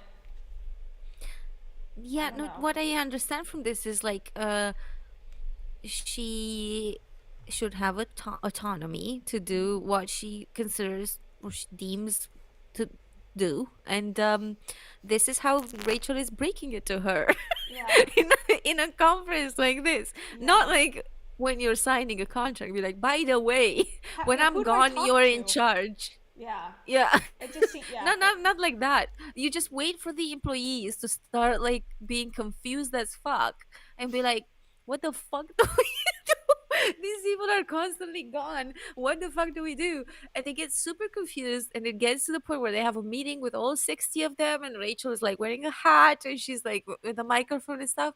And they're like, hey, by the way, that what the fuck do we do? Because you're never here. And they're like, oh, you're in charge. You're fine. Yeah. It's weird. And I'll just say about the hat, like a lot of people I saw in the comments were saying that, she's trying to block out Dave. I totally agree. But the thing that really bothers me the most is her jacket. Just put it on your arms. Put the jacket on your arms, as opposed to constantly putting it over your shoulders as it falls off as you reach for the microphone and touch your hat. It's like, stuff like that bothers me. It's like, I don't understand fashion. I will agree. And I totally admit that I have no fashion sense. But like, put it on your arms. Isn't that what a jacket's for? I know that much. Maybe it's not fashionable enough for arms. It's not. I get it. Just for the back slightly. Arms and jackets are so 2017. We're I all mean- about letting it fall off during a meeting. we're all about like fucking everything up in 2020. Oh boy. Okay, let's continue down this road of who's in charge at Hollis This Company. is like a lot more rich than I thought. Oh, I like, in told you. I terms of- watched it. I was like, wow, this is like very insightful.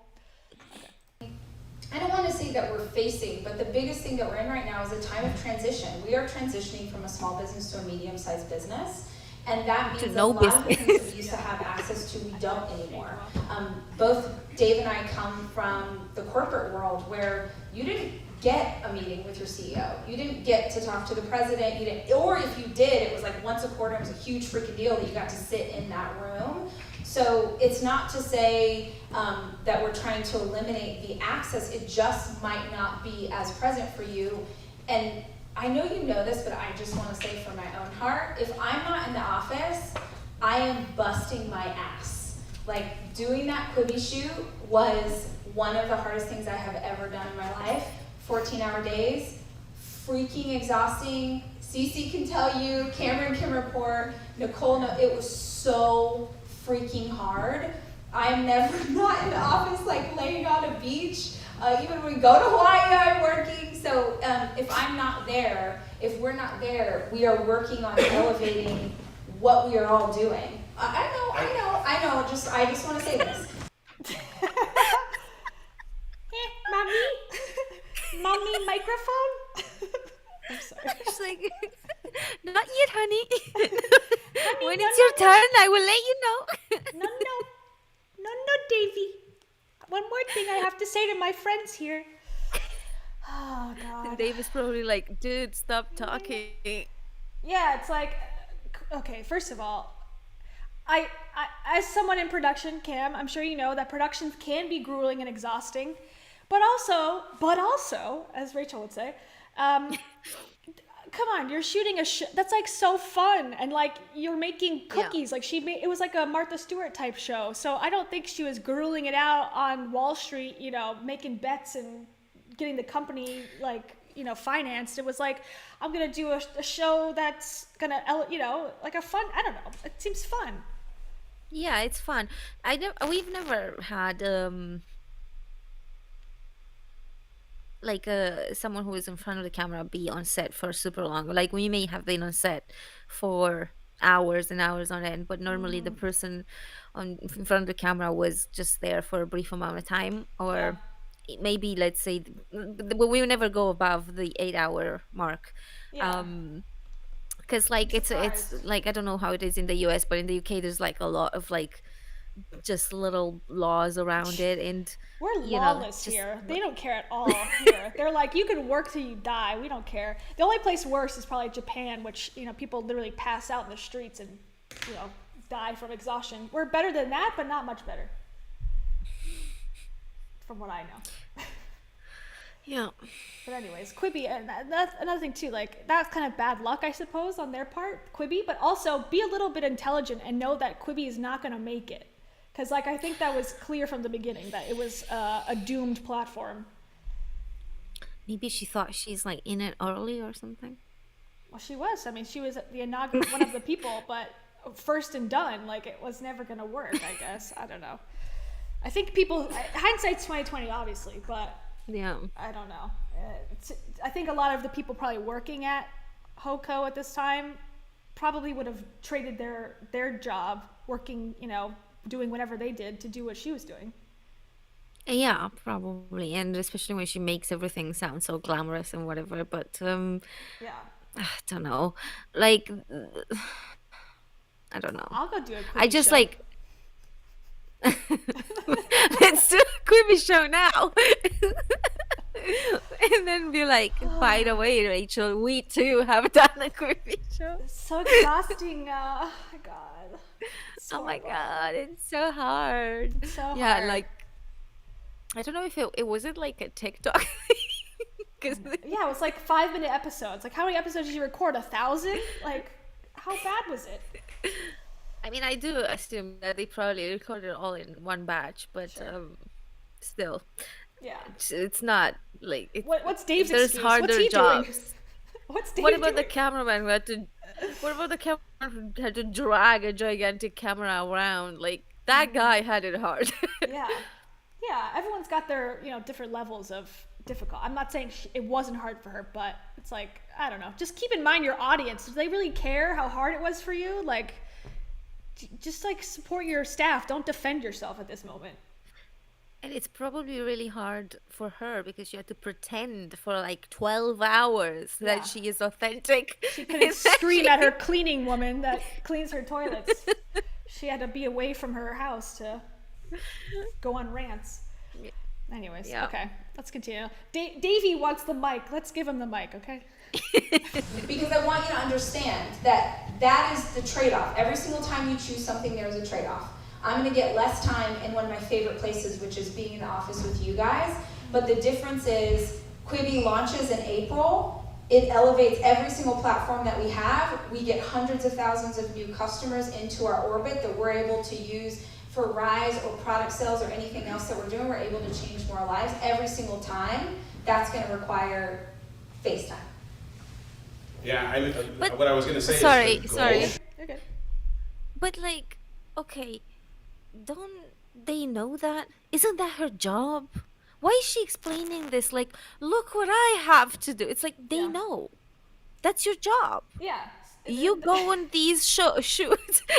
Like The question was simple, like, what do I do when you're not here? Who do I ask to approve something and they did not give an answer. It's like, well, I had a photo shoot, so what do you want me to do about it? Like, okay, cool. Good for you. It's like people in that company are aware that she's the image of the company, so she needs to do all the marketing. Like, Yeah. we know. Like, I'm surprised somebody didn't even go like, "Hey, sorry, did you just strive a little bit far from our question?" Like, we know that's your job. Yeah, like That's fine. Yeah, we get it. But what do I do when I need to post something and you're not here? Who do I like? It seems like a simple question, and I don't think Oprah needs to approve everything that she does when they do a show on the Harpo Network. Like, I don't think she's the face and she is the head of the company, but she's not the one answering texts all day. And I think that's the disconnect. Like, this company is still so small that Rachel's actually running it as opposed to being the figurehead of it. But I don't know why that is. Like, they didn't have the money to hire I someone? think don't it's know. because I don't think it's because money aside. I think it's because she thought that nobody can do a better job than her and nobody can like manifest the mogul company. And I think that's what eventually killed the company. Yeah, I agree. I agree. Should be, how can we see less and less of us? And I say that with my heart is, man, I love being a part of this team and this is the best place I've ever worked. I've worked at some amazing places. But every single minute that Rachel is trading off being inside of our conference room for writing a book, or trading off being inside of a conference room for being on a set where we are recording something, it is having an effect on our ability as a company to take that output and create value and change lives with it. And man, it's not any, like, if anyone hears that and they're like, well, that sucks because I really like hanging out with Rachel. I do too, right? Like, there is a compromise and a trade-off that exists in our personal life for understanding what it means to have to sit inside of and do this work. But I hope that you can appreciate, and I truly, you can almost count the impact to the bottom line every time that she was on that set, as much as it sucked.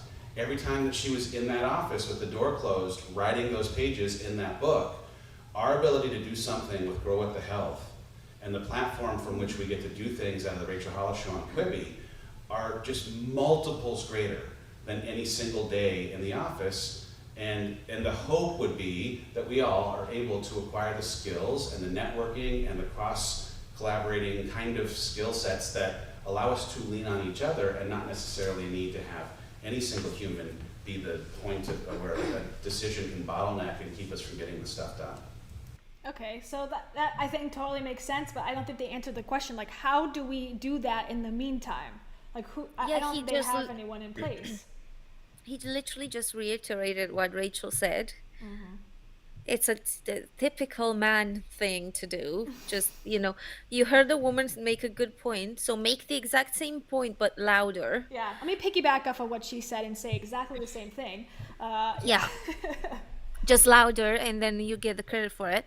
That's typical for men. And also still not relevant. Like, okay, yeah, that's great and all that. You need to write your books, you need to go and shoot the shows, whatever. What do we do? And they both took it as like, oh, we want to hang out with Rachel. I don't think that was the question. The question is, what do we do in her absence? Like, how do we run this company? I can't do my job when Rachel is not here to approve things. How do I do my job? I don't want to get fired because I make a mistake. I think that's the question. Like, how do I not get fired from making a mistake? They're like, oh my God, they love me so much. They want to hang out with me so much. How do I mitigate the damage here? Yeah. But they're like, no, that's not the point. They don't love you that much. They just work for you, and they just want to do their job right. Yeah, exactly. And I see a comment come in from Dana. Hi, Dana. She said, what the health? Yeah, he mentioned that very quickly. He said, we have What the Health. We have the Quibi Show. I think What the Health was the book that Rachel wrote that was supposed to come out after Girl Stop Apologizing, but because of the pandemic they switched it, and then she wrote Didn't See That Coming as a crash book, and so she still has Girl What the Health, I think, done. and it's just she's waiting to release it. I think it's supposed to come out in 2022, if I'm not mistaken. Why on earth did she write a book about health? What does she know? She's not a doctor. She's not like a fitness expert. She's Yeah. just someone who got fit. And she sometimes says things like, I heard her say about, I don't even know what those fucking are, like electro whatever. Like she ingests some sort of electrolytes, or I don't know what the fuck those are. Great. I'm like, that's not healthy advice. I mean, I don't Yeah. even know what they are, but these sound manufactured as fuck to me. Yeah, I don't know what her Um, expertise so- is, but she lost like 20 pounds or something. So it's like, oh, okay, now she's going to teach other women how to lose 20 pounds. I don't know. I think that's what her qualifications Yeah, are. because every woman is exactly like Rachel, both in personality and in body. Like they will do. It's copy paste. That's Yeah. it. Copy Yeah. paste. Like nobody has other health issues. Nobody has other personalities. Everyone just does what Rachel does. That's it. Yeah, just drink green smoothies. That's the solution. I have my Yeah, green disgusting green smoothie. There it smoothies. is. There's the green smoothie from the Rachel Hollis. Okay, I don't know how to point my finger. Okay, there. That's my green smoothie juice area of the Rachel Hollis background. I don't think even that's true about the green smoothies, but like that's another conversation. But I checked with my sister because my sister would buy these juices that are like healthy, and like Coca-Cola or something. And I was like, hey, I've heard that it's kind of like the same thing, like in terms of calories and whatnot. And we looked at it, and the healthy one had something like 5 calories less, but it was still like way above, And 10 I don't times know the how sugar many content. hundreds. Yeah. And yeah, it's not all about calories, so it does matter what kind of calories they are, but those were not like, they're like marketed as like healthy, but they're not like a squeezed orange, you know what I mean? It's Yeah. not just like you squeezing an orange and being like, okay, I'm drinking something healthy here. It's like marketed as like, oh, this is healthier than the bullshit but it's exactly the same without 5 calories. Yeah, And it's I marketing. was just, yeah, and I think this goes for the green smoothie. I don't know what she puts in that smoothie, but Savvy did a thing. If you guys don't know Savvy, you should go. She was here. She was on the chat. subscribe. She left, actually. Oh, hi Savvy, if you're here. She did a thing where she followed like Rachel's morning routine for like a week, and she had this disgusting green juice. And it was just, I saw her. I remember her just like trying to stir it in front of the camera, and it wouldn't like mix with the water, and it was just disgusting. What is it? I like green smoothies, but I usually put like banana or something to like taste good. I think they were, I don't know, I think they were like a powder thing. Oh. I don't know. Herbalife or something. Oh God. Arbonne. She got it for free at a conference. Yeah, she's like, I've been trying this new thing. And guys, I started selling it. If you want to join my team. No strings Yeah. attached. Okay. Oh, can we just plug our channel quite quickly? Yeah. Because we've been going on for like 2 hours. So guys, if you're still here, go and subscribe. We're trying to get to 1,000 subscribers to be able to monetize. So subscribe. Yes, thank you. So we can grow our team to 60 people and have one of these conferences for ourselves. I'll be Dave. You can be Rachel. I'll be like, no, she's in charge of finances, Yeah. and I'm competing. We're like a team of tug of war. Like we both pull each other in a great way. Yeah, I Okay. know that you guys want to hang out with me and Kayla so much, but unfortunately, me and Kayla have to be in front of the camera. I like do lives and like. How do I pick up my paycheck? Well, you know, when I was a new mom, like, okay, I just need to know which room number do I go to. So let me How tell do you I- about the time. How do I reach you when you're in California? Oh well, you know, don't. Yeah, don't. I'm really busy. So, well, what do I do in the meantime? Dave, any suggestions? Anyways, Yeah. Okay, I'll continue. What is your action plan to hire with more diversity in mind? Ooh. Okay. And I know the answer what she's gonna say. And again, she looks defeated. Yeah. completely. He looks like, what should we say? Because I literally have an allied tattoo in my arm, so it better be a good answer. What is your action plan for more diversity hiring? Okay, so let's see. what Yeah, that so is. it's obviously extremely white. That's why she's asking. Yeah, I think it's female and white, I think, is the predominant. And of course, it's not going to be her fault, but I'll just preface course by not. saying that. It's never Rachel's fault. No. She fired someone. So that is a huge initiative for both Jen and Kate. We're trying to follow a model that Dave was able to take part in at Disney, which is making sure that your candidate pool is diverse. We want to make sure that we are hiring the best person for each role, but I think the biggest thing that we're facing right now is that you tend to have a candidate pool where everyone looks the same. And so one, that's an initiative that we have to make sure you are being presented before a hiring manager ever even gets someone in front of them, that you have all kinds of people who are applying for that, coming from all kinds of different worlds and skill sets, that you're being presented with those options, number one. Number two, the biggest thing that matters in terms of us having a diverse workforce is you guys. If you are hiring people, and at the pace we are growing, you are hiring people. There are plenty of people who get hired right now. Someone shows up, like Kate, that I've never even met, right? Like, I found out about Darren through LinkedIn. He was like, I just started at Hollis Co. And I was like, who the hell is this guy? I work at Hollis Co. Who is he? You have to care. You have to care. I don't care, but you have to. I don't You get it. have I'm How so does she not confused. know her employees? How exactly? What the fuck? Like, I she don't know. literally is like, you guys need to look at diversity when you hire, okay? You can have, Like, you're so the people are fucking hiring. CEO of a small company. Yeah, so people What are hiring who without do her. you think you are? Yeah, no one can ask a question without bringing a solution, but they can hire without her approval. And it's Yeah. up to them to diversify the candidate pool. How? What does that mean? Diverse, like, basically, I think she was blaming that only white women apply, so that's not my fault. But also, like, what are they supposed to do? What's the team supposed to do about that? Like, and it's just not her fault, I guess, is the answer. This is such a, like, I don't understand what kind of leadership this is. It's a flat Seriously. leadership, apparently, whatever that means. I'm never there. I don't even know who works for me. Who Leadership, like, is, what the yeah, fuck? who are you guys? I don't know any of you. And they don't show who's there, so I can't definitively say what the diversity is, but I'm assuming if someone asked the question that it means that they're not very diverse, and the way that they handled it was not like, oh, we have the most diverse workforce in the world. They are trying to, like, pivot away from the answer, I think, a little bit. Yeah.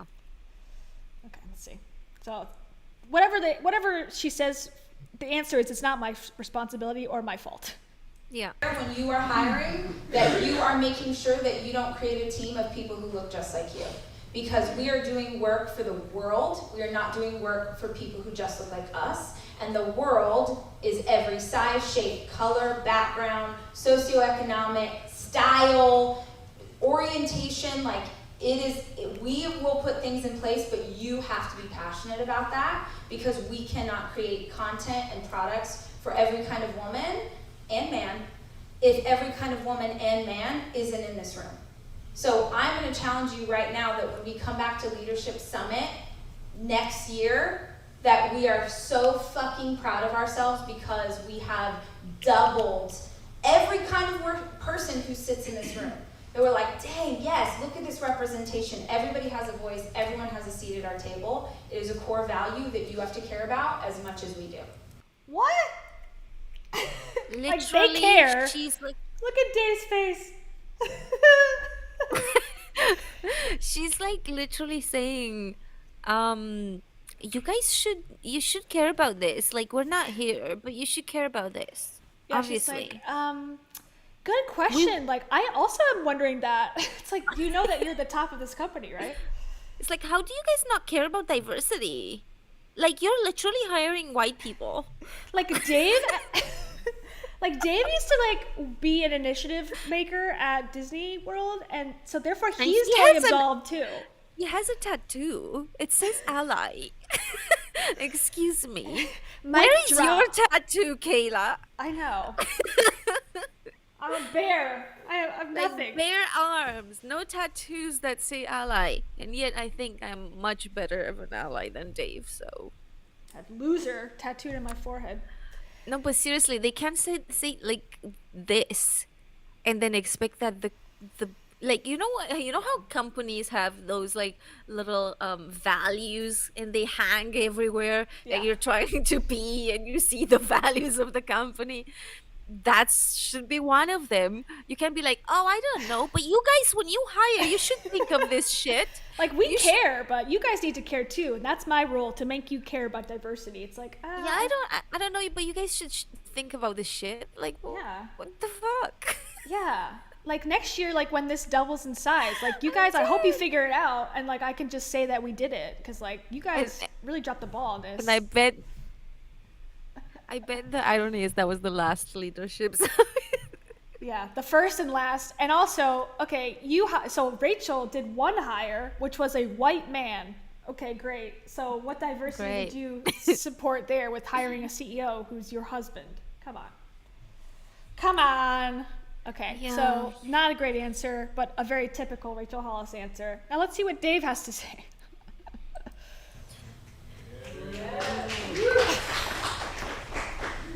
Nothing, apparently. Slow clap. That was a very awkward clap for me, but okay. Talk about culture. How do you plan to make Okay, so it's how do we maintain culture among rapid growth? maintain the culture of this awesome company with such rapid growth? We won't. This is my line. I told you, and you're going to try and steal it. And that's what I'm saying. That's why I do. That's my best work is stealing your lines. That's the best. That did not age well. That's all I do is steal your whole shtick. Yeah, he literally, like, his entire book was like all of the teachings of Rachel Hollis in like Built Through Courage, now coming from Dave's. But like, he's not even giving credit to her. Be like, oh, I learned about the green juice from Rachel. Yeah. No. You guys should drink a green juice. I tell you, it's for men. It's for congruent. It's for, yeah, just drop the WO, and then the same advice applies to me. It's like, okay, cool. Exactly. Yeah, I thought that was a funny line. And yeah, I don't know, because I guess obviously they discussed what they were going to say at this meeting before they did it, but I wonder, like, was that her line or was that his line? Because he does look disappointed that she said it. He like looked down like pissed, like, oh, I wish that I could say that. Very weird behavior. You think they had the questions before? Because if they did, this yeah. is a terrible performance. They did, because later on she says, oh, we didn't get this question. They start to panic about it. Oh, damn it. How Yes. dare they ask questions that are not on the list? Yeah. So, yeah, people are saying, like, he admitted it. It's like, yeah, exactly. I mean, I think it was very clear. I mean, it's very clear. It just, we didn't know if they were aware, but yeah, I think it's obvious that they are aware that he just takes everything that she does Yeah. and writes man on it, makes it blue. Will not maintain this culture. You will maintain this culture. Literally, they have no responsibility for anything that goes on in this company. They don't do diversity hiring. They don't do culture. What do they do? I thought she was going somewhere else with this. I thought she was going to be like, we won't because we'll be growing so fast. The culture will be morphing and it's never going to be a constant. That's what I thought she wanted to say. Not that, oh, I have nothing to do with this. You guys should maintain the culture, okay? You should hire diverse people and maintain our white culture at the same time. Please. Thank you. Figure it out. We'll Appreciate see it. you next year. Yeah, exactly. I can't wait till Shoot we... for the moon, you guys. Yeah. Oh boy. Okay, let's see. The faster that we grow, the faster that we can outpace the things that we value and love. Every single person sitting in this room is a bearer of what our culture is, and every single person who starts gets to understand what we're about. And so we can have a 1,000-person team and still have it feel like this, and still have it be normal to have a dance party, and still choose joy and love each other and work hard and all of the things, because you say this is who we are, and you don't allow that to change. Culture is not something we write on a wall. Culture is not values that we put in our workbook. Culture is how we act Our company's culture is what happens even when even when we're not around. It's how do you all act when no one is watching? That is our culture. And How do you all act? Because I get on TikTok and, and shoot toilet gates. What about you? What do you do? It just seems to me like every question is like they're on the defense. And maybe because people are pissed and this is their response and that's why they had this conference, because people were getting sick of it. And maybe that's why they have this tone. But if I was there to get pepped up for like the exciting stuff in the future, I would be really upset, because it seems like it's very patronizing that every answer is, well, you guys should do better. You guys should care. You guys should do it. We can't hold your hands, blah, blah, blah. It's like everything is like very... It's like they forgot that they are here in terms of like the people managing the company. They're not here in terms of I am the marketing image or whatever. Like you combined two jobs and you are doing both jobs, but right now in front of these people you're the leader of the company. That's why they're asking you these things. In fact, it's a leadership freaking meeting or whatever the fuck they called it, but like you know what I mean. And they're like, oh, my job is not this. It's like, no, yes it is, because that's why you're here. You combine two jobs. It's not my problem that you can't do them. And hire someone else. She should have just hired someone to lead the company and her to be the image. But no, she wanted to do both of them, but then be like, it's not my job. You guys hire. You guys do this. You guys make it diverse. You guys need to keep our white culture while bringing in diverse people. Obviously, you, all of you. Not me. I have nothing to do with this. I have a book to write. Bye. Exactly. And I think she wants to cosplay entrepreneur and talk about all the things that entrepreneurs talk about, where it comes to like hiring and firing and diversity and culture and all those things that big companies need to discuss and talk about. But also she doesn't want to do it. She wants to just be Rachel Hollis, blog mom, doing her own thing and getting all of the praise for it. But that's, I think, why the company failed, honestly, because I think it's obvious, even based on this, they did not have good organization, they did not have good delegation, they don't have diversity, and they don't have a game plan that doesn't, depend on platforms that they don't control. So that's like 7 mistakes right there that they could have changed and didn't. So it kind of, they deserve to fail, to be honest. They just like minimized in their own minds what the role actually was. So instead of, because here's the thing, in the way that she talks right now, she sounds like, I'm not running this company. I'm just like, I'm working, I'm writing the books, I'm doing the Quibi show, I'm not running this. So then this company is literally a company without a leader. You know what I mean? And because Dave was doing the same. He was also writing his book, and he was also like blah blah. So they were literally a company that didn't have leadership. They didn't have a manager. I'm sure there were people under them, but they were not the ones, like empowered, in charge. And I think, you can't leave a company like leaderless and then be like, why is this company dying? I think she took literally when it says like the buck stops with you.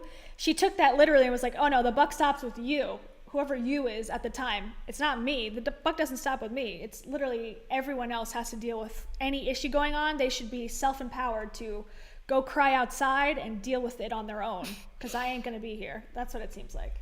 Okay. You are the torchbearer of what that will become 6 months from now, or 2 years, or 10 years down the road. We're going to keep leaning into what we believe, but how that manifests shows up in what you do and how you treat each other. Okay, wait, before Dave starts, there's a funny comment. And sorry for not reading all the comments. I can only see them as they pop up on the screen. But Show You NYC says, Dave was the Quibi of CEOs. So true. He was only there for a short time and didn't really work out. And the idea was bad in the first place. Should never have started in the first place. Man, okay. I don't want to try and beat it. It was so good, it's unbeatable. But what I do want to say, though, is as the stewards of the culture, right? Like, the responsibility that you have is to embody the culture, yes. but it is also to be a protector of the culture in case, on accident, someone who is the antithesis of the culture finds their way in to your team, right? With the very best of intentions, every single person who's sitting in this room should embody every single piece of our culture. But if one of y'all ends up not bringing joy every day, right? Then the people that are around that person have as much responsibility in identifying it and holding that person to account. And if they aren't able to hold themselves in check, for you to have the courage to, after you've tried to have a courageous conversation, a hard conversation, a candid conversation, make a move and move someone who is misaligned with the culture out of the organization. If you're someone Fucking hell. This seems like a nightmare of a company to work for. If you're not bringing joy every day, then get fired. Like, Jesus. Fuck off out of your company. We're gonna Wow. down. Yeah, he Aren't basically you said there fired. to work? Aren't you there to work, not to... What the fuck? You're meant to do your job, not to bring joy. If someone told me to have a dance party, I know some people like this crap, but like, I would be like, I'm out. I ain't doing it. I'm not gonna be like, oh, this is so fun. The office, like, I hate that. Just, I want to come for my job. I want to make money so I can eat, and I want to go home. That's what I want to do. And it's like, I'm gonna expose myself real quick here. oh, I'm ready. You like dance But parties? I worked for like a few months for ExxonMobil. Ugh. Oh, interesting. Yeah, and basically they did have this. They would have like trainers come in every day for lunch, and or like around lunchtime, and they would like set their like little, cassette recorder. This was way back when. But Oh, way basically they would back. just put it there, turn turn the music up, and they would do like stretches, and everyone who wanted to join in, they would join in. They would get off the chair and do the stretches. And I mean, I agree that they are probably helpful and stuff. I found it like awful. I was like, I'm trying to work. Get out of here with that stupid loud music. I just can't focus. I want to go home. Like, let me go home 5 minutes early instead of doing this. How about that? Yeah. Yeah. I I'll agree. stretch home. I'll stretch by myself at home. Yeah, I know people like it, but I just am the type that like is just like, can we not? Like, I'd rather just have healthcare or something, better pay than you spend money on a company to come in and motivate me. Like, we need like actual tangible items, not like motivation. And another thing, and I might get sued by ExxonMobil now. Another thing that was There's a happening. woman who didn't enjoy the stretching that we need to take care of.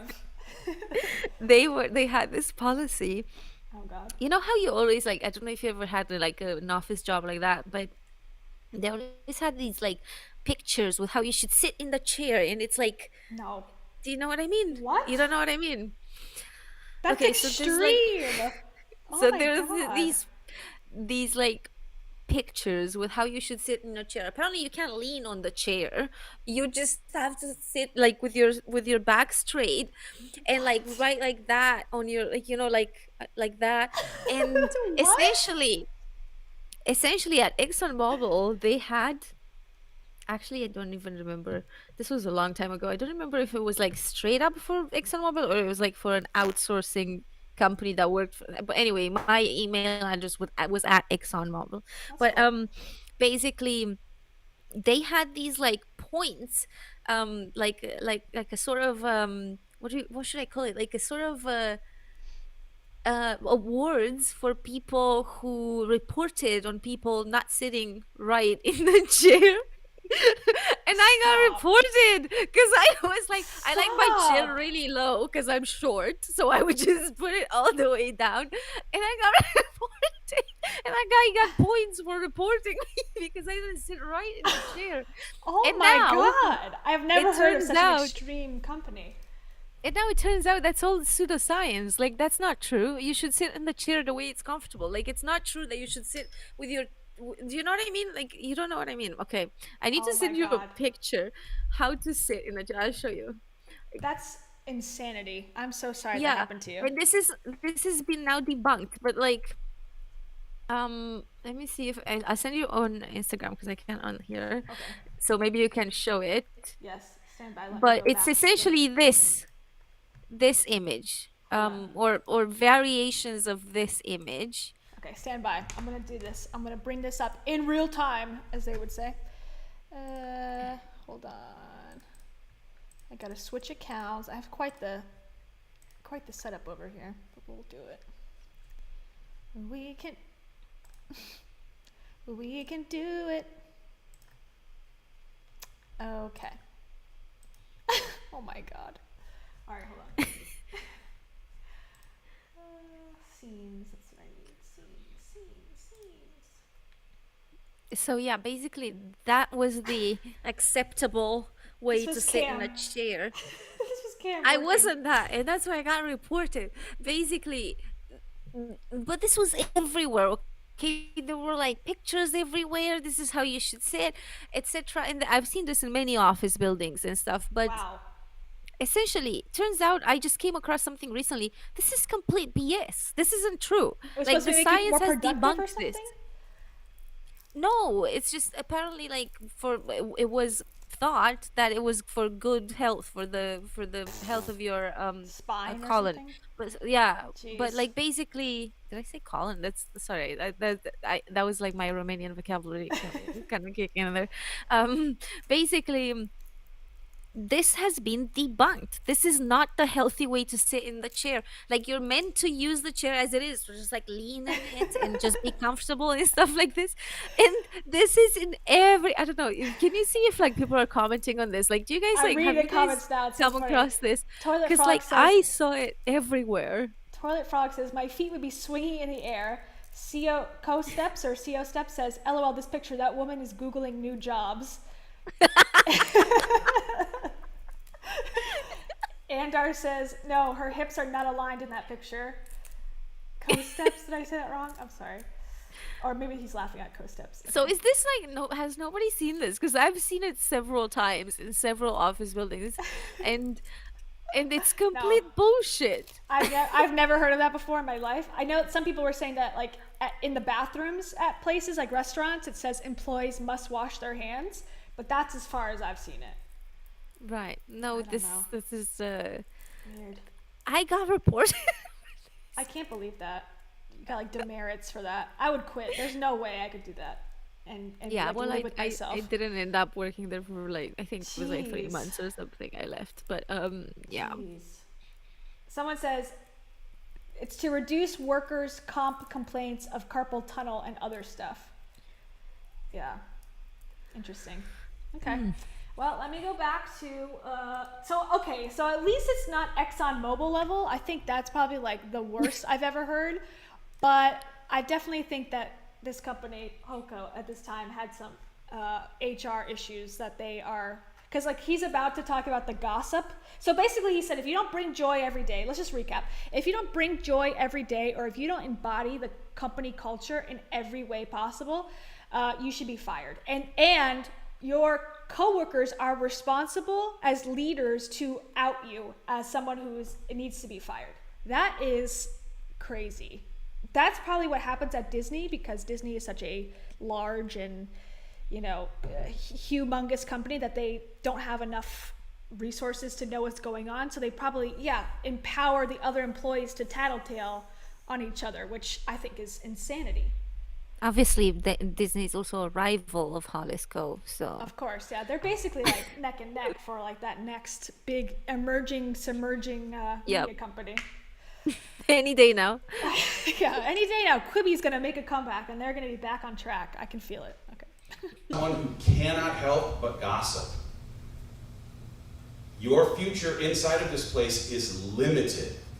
But if you are witness to somebody gossiping and you are not going to be able to put your arm around that person and have a hard conversation about how they are stepping on their own foot and limiting the possibility of them getting to show up at next year's gathering like this, then you are complicit in not having this culture last. That is insane. Let me just say that for the record. That is crazy to say that. I think you should be allowed to gossip all you want. That's one of the best parts about working in an office. I miss it so much. I would be fired upon arrival if you cannot gossip immediately. Like, that's how you Like- bond, idiot. Yeah. you gotta talk to your colleagues, and obviously when things happen, you're gonna talk about that too. Yeah, oh my god. Okay, so Toilet Frog says Dave's future inside of this marriage was also limited. Oh my god, it's crazy. There's no doubt in my mind that this company was set up to fail before pandemic. This is like the writing on the wall that they was never gonna make it. There's no way. You can't have a culture like that where you're scared to talk to your coworkers that they're gonna out you. There's no way. But this is that a toxic positivity thing. Yeah, And totally. the reason I mention this all the time, but I feel like it's necessary. But the reason why they push this is because they don't want people to get any ideas. So if you're like there and the company culture is to be super positive and just bring joy, and then everyone tells you off when you're not bringing joy because you're like, fucking hell, this is awful, and like whatever, then they're telling you off, so they're shutting you down. They're just like essentially censoring you. Yeah. And when that happens, instead of the company changing, they just fire that person. Yeah, that makes total sense. That's such a great way to Right? be. Yeah. Yeah. That's really going to help with their diversity hiring, just firing everyone, starting over every month because they have people gossiping about what? Probably legitimate claims that like this company is a mess. Yeah, So but it that you seems like- can't do that. You gotta bring the joy instead. Bring the joy. Like But nobody that's- cares about the real issues. Yeah, issues are just it's actually an issue with the company. It's just a reflection on you as a person. Obviously, you didn't hire right. It's like, oh my god, like how far can this mental gymnastics go where nothing is your fault? It's like insanity. Okay. Yeah. Anyway, so and also like people are saying like bite model. I totally agree. It's like very culty. Like don't ever question leadership, and you can only have this one mentality. And if you're not, get bent. It's like, okay, that's a little aggressive. Yeah, that should tell you, because you can never say anything. You can never complain. You can never, ask for a promotion or something. Yeah. You can't be like, hey, I'm working too much for this salary and this like title. I should be. What? That's not bringing joy. Fuck off. Get out of there. Like. What I've heard so far in this inspirational meeting is don't tell me you have a problem unless you have a solution. Diversity hiring is up to you, not me. If you gossip, get fired. And what else? I feel like those are like the three things I've heard so far, which are all horrible. And that Rachel is lovely to be around, but she's too busy. Rachel's too busy and Dave's busy too. So don't Yeah. bother us. So, and Quibi is so hard. Okay. Right? If you see it and it doesn't align with the things that we say we believe in, I want to ask you to believe that you are empowered with the responsibility to have a hard conversation with someone who isn't living into joy or growth or giving or leadership, whatever it might be. Cool? Cool. I feel like this sounds like an upline, like I said earlier, like an upline talking to their downline. Like, if you're not gonna be all in on Monet, you need to just kick rocks and get out. But also don't, because I'm making money from your recruitment. Like, And that cool sounded very much like you fucking got Cool? it, or cool. Like, it's like, oh my god. Even watching this back the second time, like I didn't watch it as like I just watched it fully. I didn't stop and start, but it really even seems worse this time to me. It's Yeah. insane. Okay, so Pretty Rachel bad. doesn't say anything to that, but she looks a little defeated too in this face. Like, okay, like maybe she doesn't agree, but she's not saying anything to say no to him. But maybe in her mind, she's like, I can't wait till I divorce him. Just another Yeah. couple months, and I'm out of this mess. oh, finally bliss will come someday. Choose- Just manifest the choose divorce. Yeah. I'm just manifesting divorce right now. She can't wait. She's like, okay, one day I'm gonna put my hands in these sleeves and I'm gonna walk away. What is one thing you want us, you can answer as a team, a company, or maybe just individual leaders, you want us to start doing this year, and one thing you want us to stop doing this year? Okay, so just to reiterate, what Like, is oh, one it's thing? not on the list? That's the one. She's like, oh, we didn't know this one. And this girl looks too, I don't know who she is, but she looks like, sorry, I'm about to get in trouble here because I didn't give her this in the email. But yeah, what is one thing we should start and stop doing in 2020? So I guess being married is the one they can answer together. And they can start dating other people. We can stop being social media people. Yeah. We can stop being a company. We can start our downfall and stop our rise. Yeah. Okay. That was good. Okay, let's see what they have to say. This is I hard. didn't read this one ahead of time. Where was it hiding? Well, no, it was like Meryl asked 17 questions, and so I was like, oh, well, at the end of the day, we'll talk about, some of y'all, their name was there, and then some people it wasn't. I just remember that she had like, all of them were very good. No, this is good. Okay. Start. This is just the first thing that popped in my head. It's happening. I really would love if you all would take it on yourself. Okay, I don't even know what she's gonna say, but it's like, I want you to do something yourselves, not involving me. Don't fucking ask me to do anything. Just for the record, this is on you. I just don't understand what's with this stroke that's happening here. They're It's just a completely fucking question. Chill. Yeah, they need to have preparation because if that. So yes, those other questions Because were prepared inside of- answers. Inside of these things. Yeah. Oh my god. Okay. So take it upon yourself to do what's next. All right. To create, for lack of a better word, guilds. So back in olden times, there would be guilds, like there would be all the blacksmiths would come together and they would be a guild, and there would be all the carpenters and the stonemasons, right? If you had a skill, you would come together in a group and you would talk to the other people who do what you do, and you'd be like, hey, carpenter, what do you know that's new about being a carpenter? We don't do that here. There are people who do social media, for instance. There's lots of people who do social media across different brands, and to my knowledge, y'all never get together and say, hey, what's working in Start today? Or what have you seen on Rachel's that's really, like, I really would love for people who have like-minded skills and jobs to get together regularly and talk and make each other stronger and grow together, because you are doing the same thing, even if it's on different. How about as a company leader, you put together a meetup for them to do it, because on their own, it's like, well, I can't even speak to people because I don't want them to think I'm gossiping. So I want to like talk about social media, but I don't want to get fired. So how about you set up the meeting for us?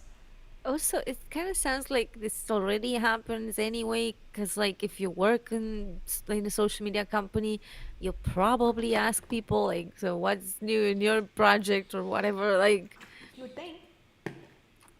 I don't know how the fuck did she come up with?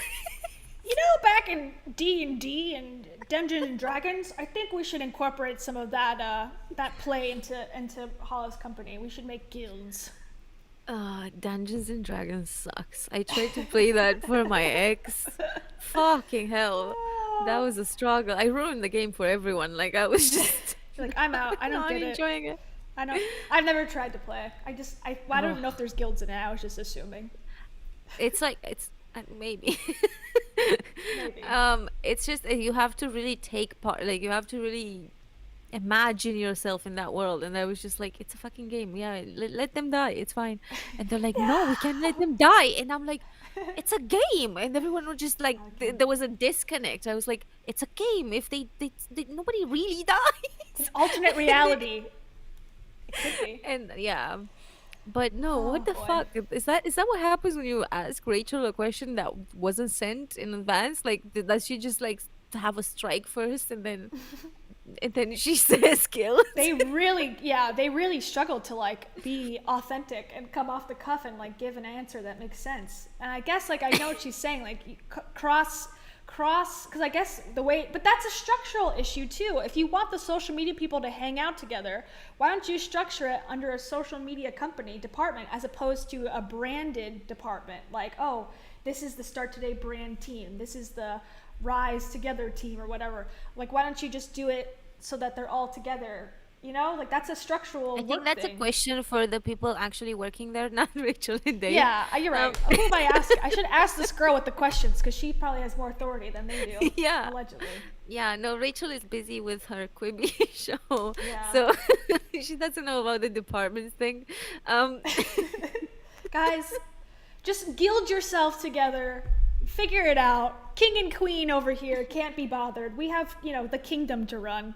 So just get your guilds and shut up. All right? That's what she's saying. Yeah. Okay. Anyways, let's continue.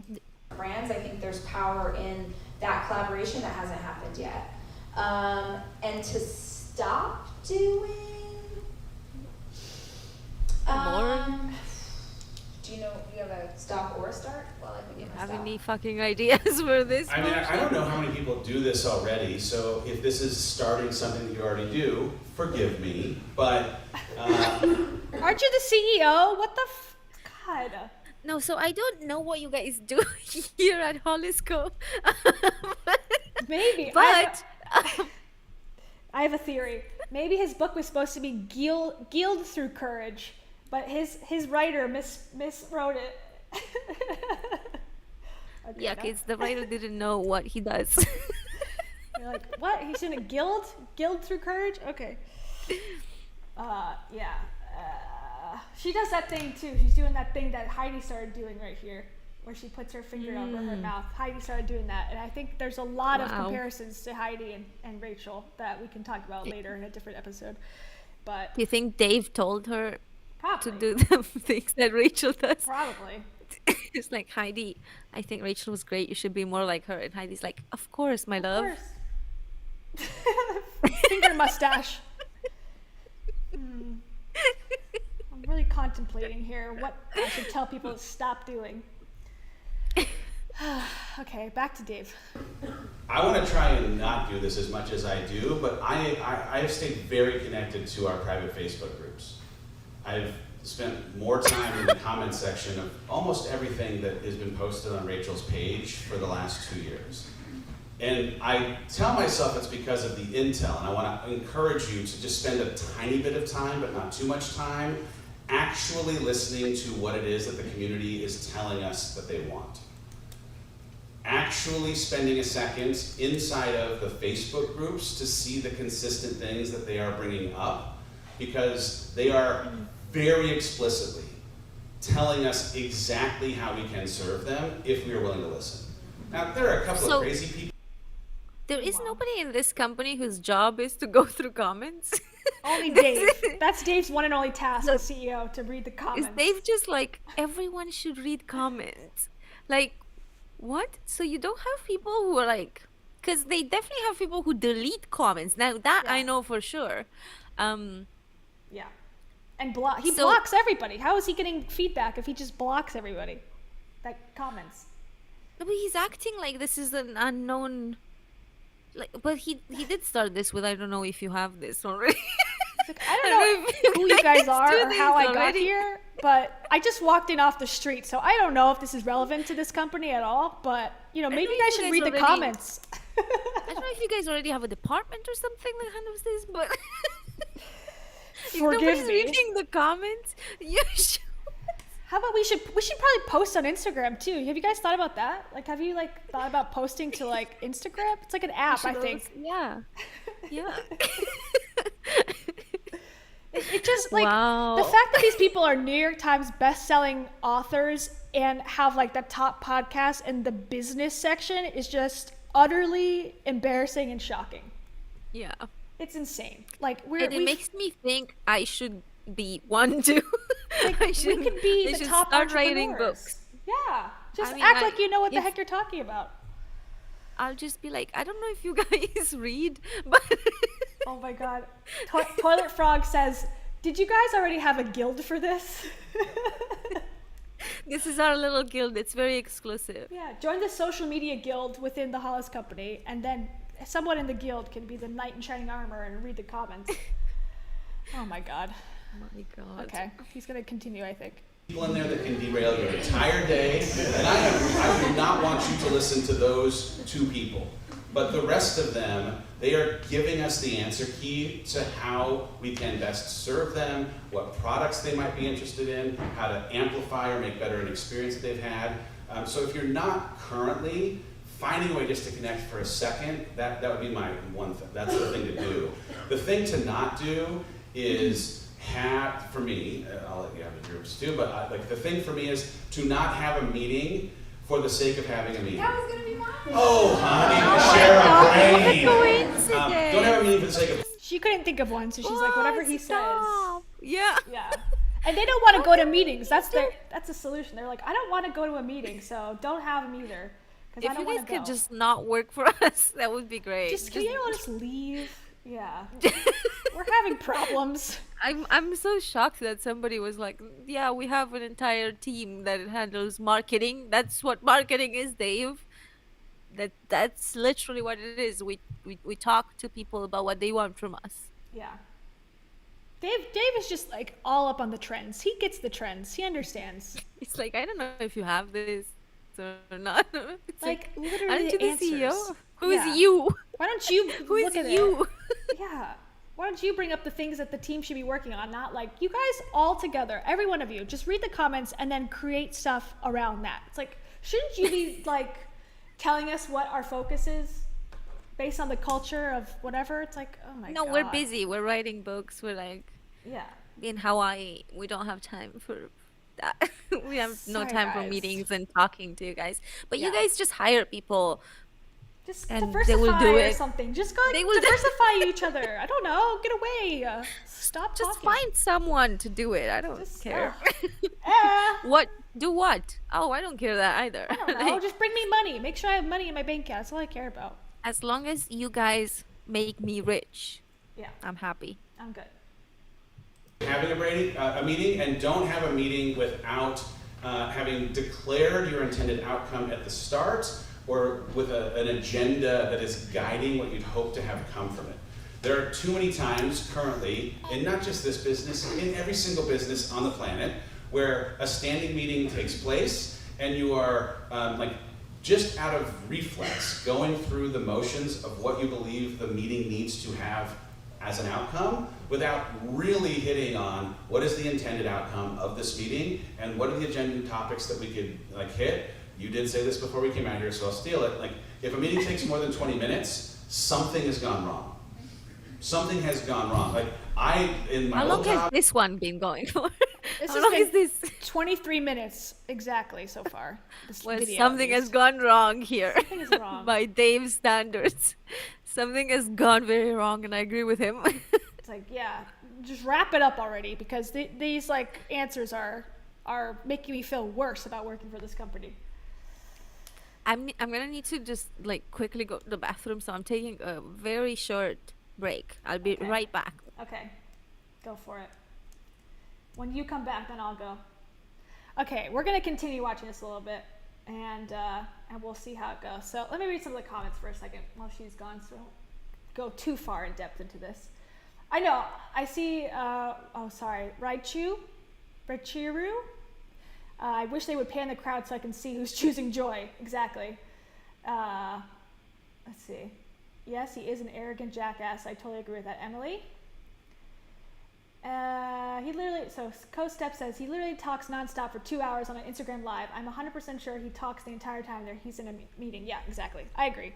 I mean, Dave going to a meeting is like his whole entire career, Zoom meeting and whatnot. So I don't know what he's like almost eliminating his position from this company, which I guess does happen over time. So, okay, let's continue. Oh, he's going to talk about Disney, everybody. Can't wait. This is on your bingo cards. Dave brings up working at Disney is on the list. had standing meetings because I was like, I will not sit down in this chair because it messages to you people that I am more interested in this topic than the time that you think I am interested in it. And I will sit down in meetings with you because I like you people better. But if a meeting is going to take more than 20 minutes, you have to really ask, is this you constructing the very best use of those 20 minutes? What is the intention of the meeting? Yeah. So there again, Dave reveals that he doesn't want to sit with you for longer than 20 minutes because he's got better things to do. So he apparently has invented the term stand-up a stand-up meeting because he doesn't want to sit down and spend any time with you because he's got better things to do. So, you know, very on brand for Dave Hollis. Let's continue. Same. Great. When working on something new, would you rather we ask for permission or for forgiveness? Okay, I have to wait for Cam to come back to answer this one because the question is, and it's hard to read because it's cut off on the screen here, but when working on something new, would you rather ask for permission or forgiveness? Okay, so basically, when,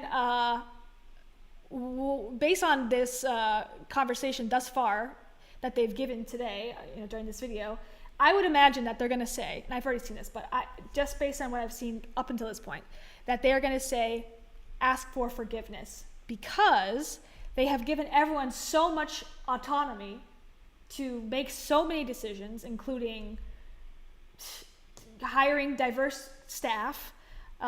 They also have to keep and discover and whatever the culture is. They are, the employees are the ones who are responsible for the company culture.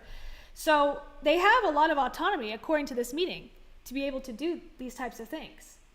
But I guess we'll see what happens, what the response is. And I'm going to say, I'll preface that I don't think it's going to be what I have just said is going to be the response.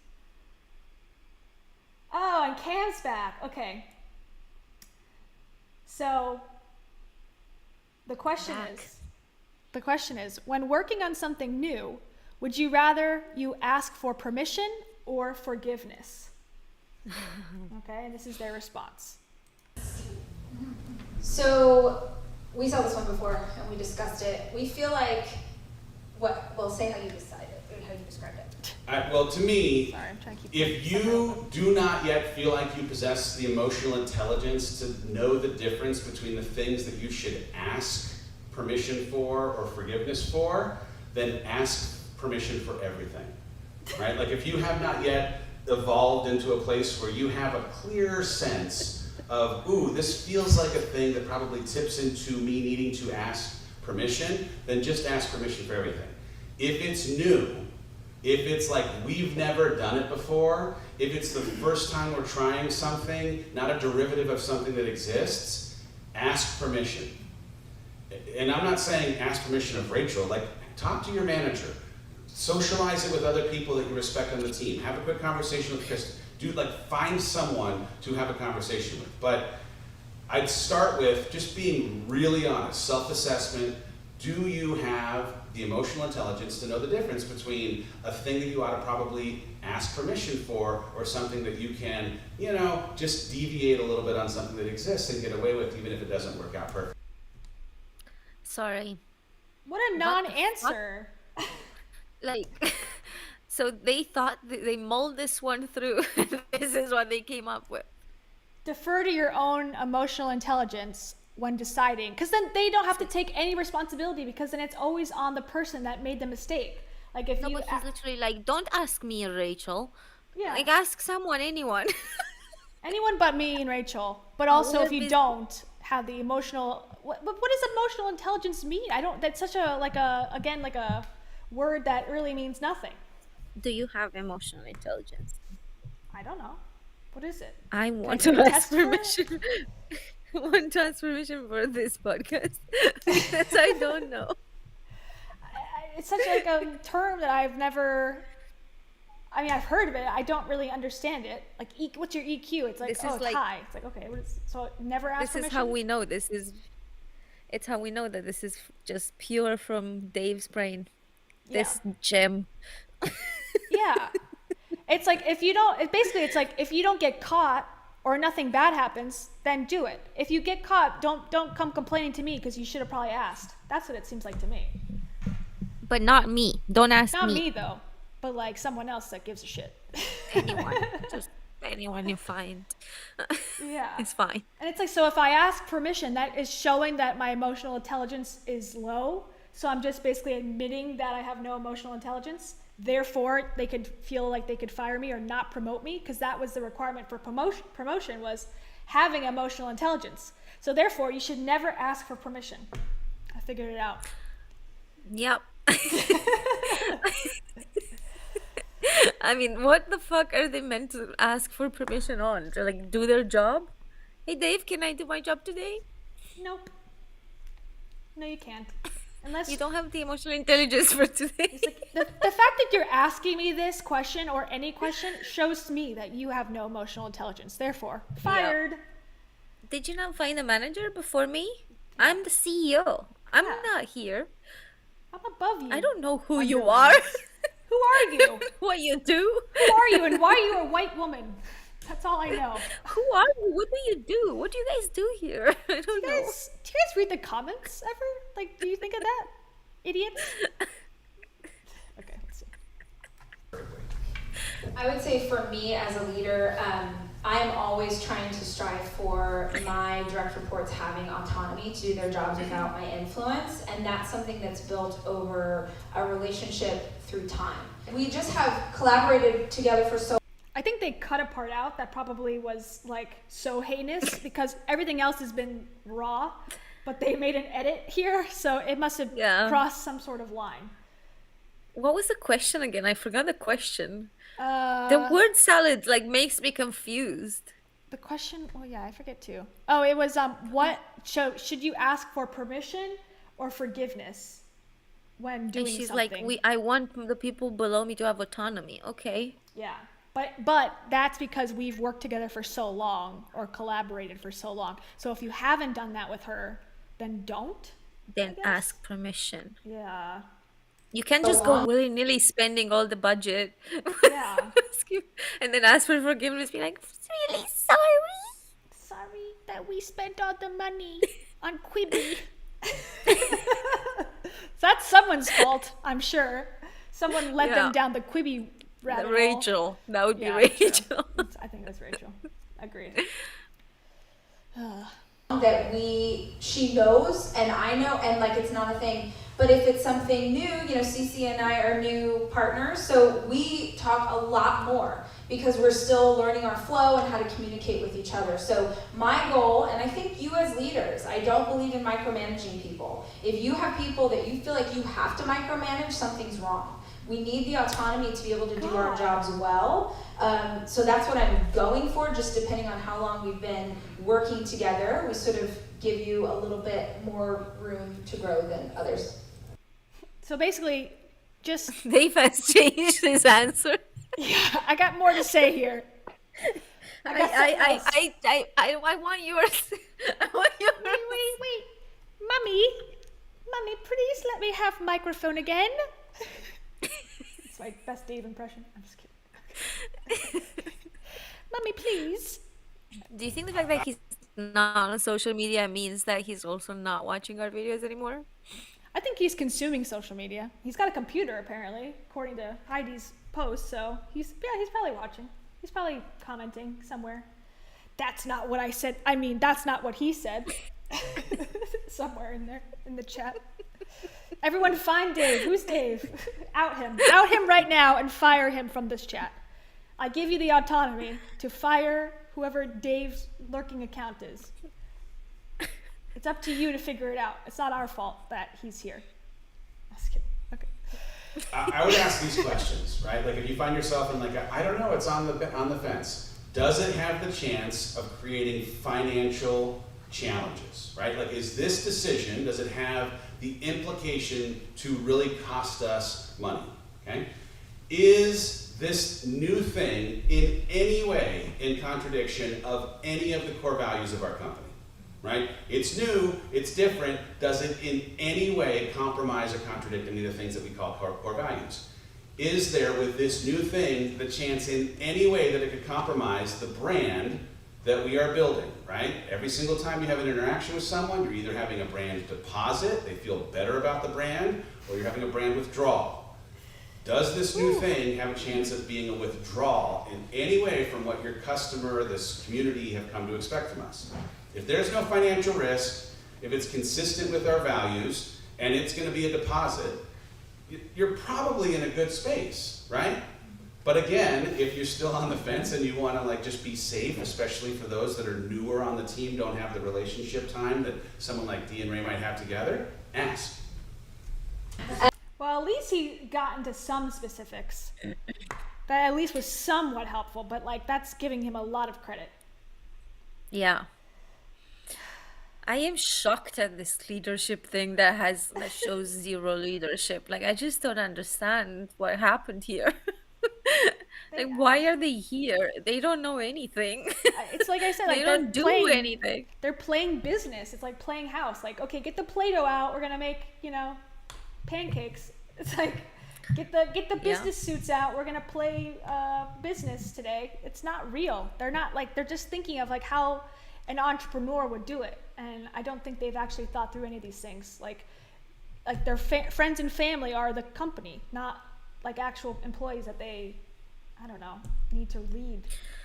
Yeah, they're acting like this is a big joke. Yeah, I agree. Like this is your company. Like if you make it a joke, the company culture will be a joke. That's up to You know? that's not up to them, Cam. That's up to the individual employees to make the Obviously, company like culture. they have nothing to do with yeah. Yeah, they have They have nothing to do with Hollis Go. They can't be blamed They've for anything that been- goes on. Rage. I have to go to the bathroom really quick. No. Can you? I can't play Dave it though, and 'cause Rach you have can't nothing stop. to do with Hollis Go. They don't know anything. Oh yeah. Okay, this is gonna be a monologue by Cam. Oh yeah, that's true. Okay, don't worry. I'll entertain people. I can't even see the comments, you guys, but I'm sure they're hilarious. But we're trying this eCam thing to broadcast, and it's really great, with the exception of the fact that only one person can have control, and Kayla is the one who has the most kind of technical skills between the two of us. So that's why she kind of just naturally did that part. So that's why I basically just am just sitting around while she's while she's playing videos and just doing all the technical things, and she's really great at it. So yeah. How are you guys doing? Because I think we've been going on. Oh, I can't even see the comments. Oh no, I can't even see them. Yeah.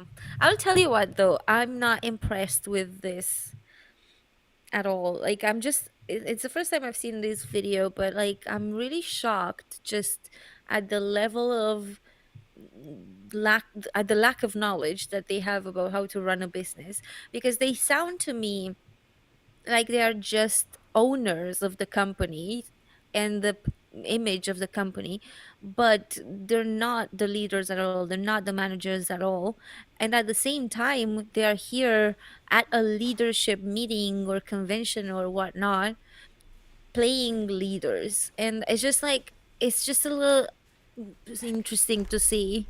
But hello. Hello. I was just telling people returned. how I can't do anything. Stand by. But basically, Hold on, I'm getting my directors calling me. It's Jack. Jack is calling me. Hold on. so yeah, so I'm shocked at just the amount of I don't give a fuck that I'm seeing in this video, to be completely honest. They seemed a little checked out. They're like pretending they're not, but they seemed a little checked. I was just saying, you know how you have like a company owner and he's not the manager, he's not the leader, he just owns the company, gets the money, that's it. And then you have the image which is in regular companies you'll have like a logo or something. Yeah. You have the image of the company. In this case would be Rachel and Dave, let's say, if we give Dave too much credit, but whatever. And so they have nothing to do with leading at all. Like they don't hire people, they don't know. Like Dave quite literally said, I don't know if you guys have this here, like here it's your company, you guys have this here. Yeah. Like It seemed disconnected from like the reality. Like, Yeah. you're supposed to be the CEO. yeah, so it's kind of very weird that they're at a leadership convention playing leaders here. Just, you're not leaders, you're like the image of the company, and that's it. And the Yeah. owners. But If they you're didn't not, blame like- the team every time something went wrong, I would be like, well, they empowered their team to,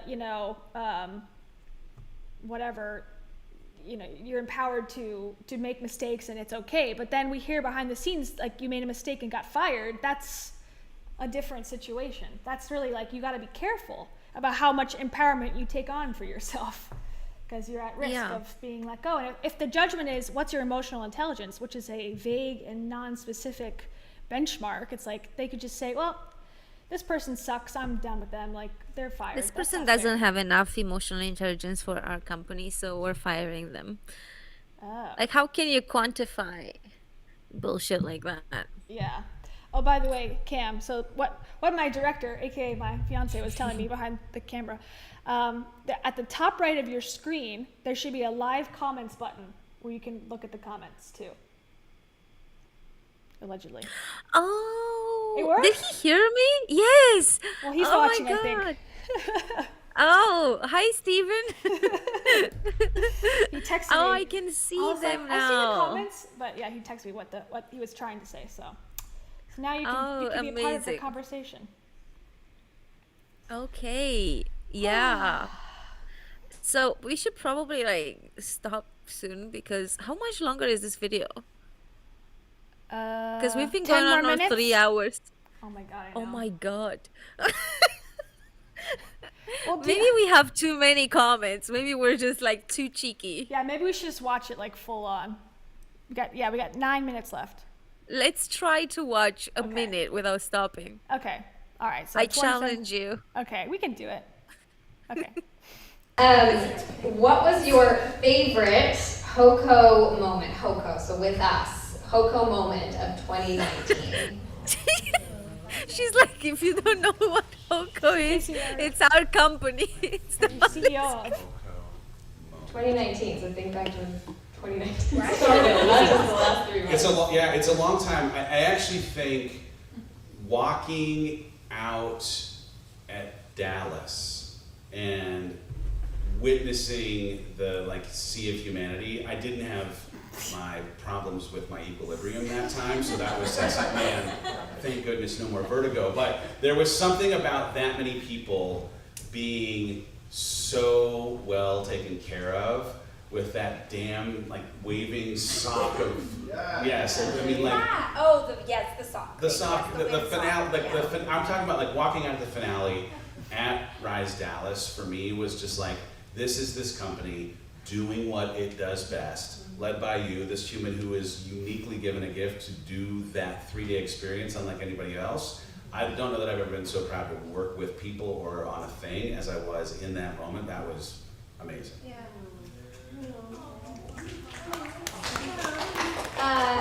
This is probably not like a moment. It's kind of the same thing, but I think I am most proud when I see the pictures come through of you guys working events, because I never get to see that part of the event.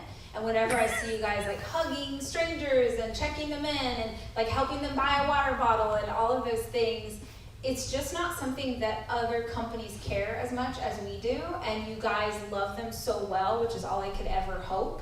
And it just lights my heart up. It makes me so proud of what we do. And I really want to encourage you, because I know not everybody here has had the chance. You can't go to Toronto, it's too expensive to fly you to another country. But if you haven't had the chance to go to Rise yet, please talk to our team. Please talk to our events team, talk to Shelly. We will make it happen for you. Every Sorry. single person has to experience that. We can't go a minute without, like, I just. That was good. It's already, that was impossible. 2 minutes.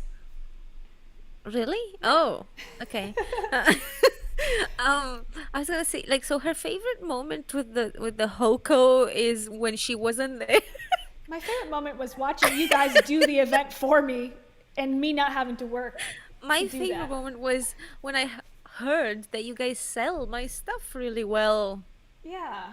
And knowing that it's happening without me there and having to care about it that much, that's my favorite part. I mean, I guess I can see, like, that answer's not horrible. I can see, like, out of the horrible answers she's given thus far on this day, this was one of the better ones, but yeah. I don't know, because it's like they literally asked what's their favorite moment, and this is her like the favorite, like out of like working with this company for like a year, that's what you come up with is your favorite. I wasn't there, but I heard that you guys sold water bottles. That was amazing. Watching you guys hug customers. That's what I like the best. Yeah, that is weird because you think that she said in the beginning that she was, in the office more than Dave was at this time. So no dance party in the office, no celebrations, nothing, just like other people doing the job and you seeing pictures of it. That's interesting. And they loving it, being their favorite thing about it. Yeah. Wow. Cocoa Imagine memories. if you and I like did this podcast for a year and then somebody would be like, so what's your favorite moment? And I'd be like, hey, remember when I wasn't there and Kayla just did it on her own? My favorite moment was receiving the AdSense check 6 months after we started. That was really the highlight for me. Like, okay, cool. I'd be like, so I wasn't there and Kayla did a great job, I heard. The moments when I don't have to be there are my favorite moments. Yeah. That's so funny. Oh my god. Well, at least Dave's looking at her and without a sad, haunted face. He seems to be a little bit more relaxed, maybe because it's ending soon. I don't know. He's like, Or he got some like I'm loose so proud applause. of you for this answer. Yeah, he got some loose applause for this, so at least he's happy. Because you don't understand it until you've done it. Those And were it is so pity. special. Yeah, like, woo! Right. Pity applause. That's our Thank division. you for this amazing leadership.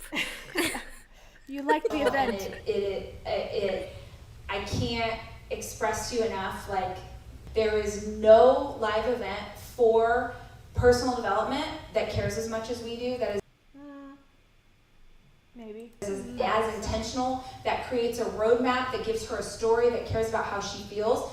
And this is why we have to keep doing this work, because nobody cares as much that these women feel like they are seen, and we freaking care. And I know that's not one moment, but like every time we've done an event and you have even made one person feel like they were seen, that is when I am most proud of us. She wanted applause too. That's why she like got all churchy, I think. Last, She got more claps than Dave, I will say. Dave's got How half dare claps. she? Yeah. Yeah, exactly. How dare you, Rachel, steal the limelight from the CEO of this company? Consciously, Kayla says, is his face living a double life in this video? The duplicity is him pretending to be into it. Yep, I mean, yep. Probably something happened, because from this point till 3 months later, Yep. or not 3, but very shortly after, they were donezo, so. Last question. We're going to end the day, talk about vision. Okay, let me set up this part. So this part is the part where they predict the future. So I think one of the most interesting parts of this whole video, so get excited. Okay. So you can tease it, you can give us no info, but if you want to answer, what is the next big idea? well, we have some things we're going to tease at the end of the day. Thank you for this question, Dee. People put their names on them, of course, and Dee spelled the word big in caps. So we're going to talk a lot about that at the end of the day, some things that we're really excited about. But the one that you know about, but I just am going to keep stressing, and as it gets closer and closer, it will be a bigger deal. The app will be the most successful thing we have ever done, period. Bigger than products, bigger than events, bigger than anything. And just play this recording back of me saying this thing, because Play it back. We're doing it for her. The thought that we have around this app, and if you're new, if it's your first day and you're not familiar with what I'm talking about, let me vision cast for you. We have the Rise app, which comes out at some point. We are waiting for music clearance on this thing. It is so beautiful. If you have never seen it, have Noelle give you a little tour on her phone. It's so pretty. The app was built around the idea of 5 to Thrive, which are the 5 things that we believe you can do every day that would make your life better. Really simple things like drinking water and having a gratitude practice. But the core of the app to me are workouts. Okay, so this is the part where they're going to talk about what the app is, and tell me that it's not the exact opposite of what Dave is literally doing today, like in the Heidi and Dave fitness challenge. Like their core beliefs, and this is 2020 February, is literally the total opposite of what he's doing in 2022, which is what she's about to talk about.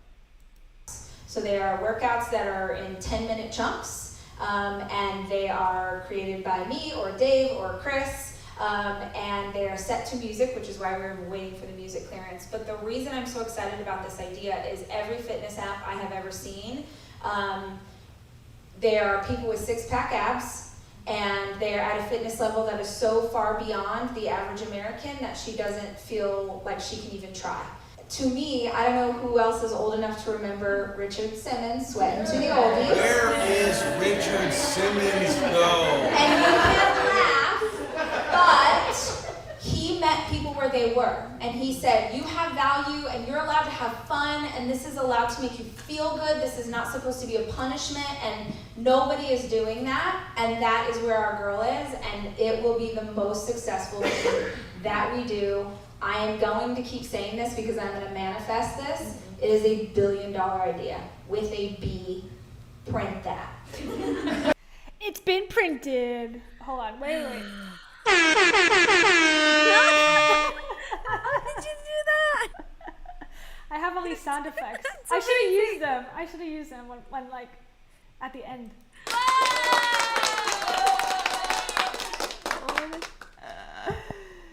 Oh, anyways. So Nice.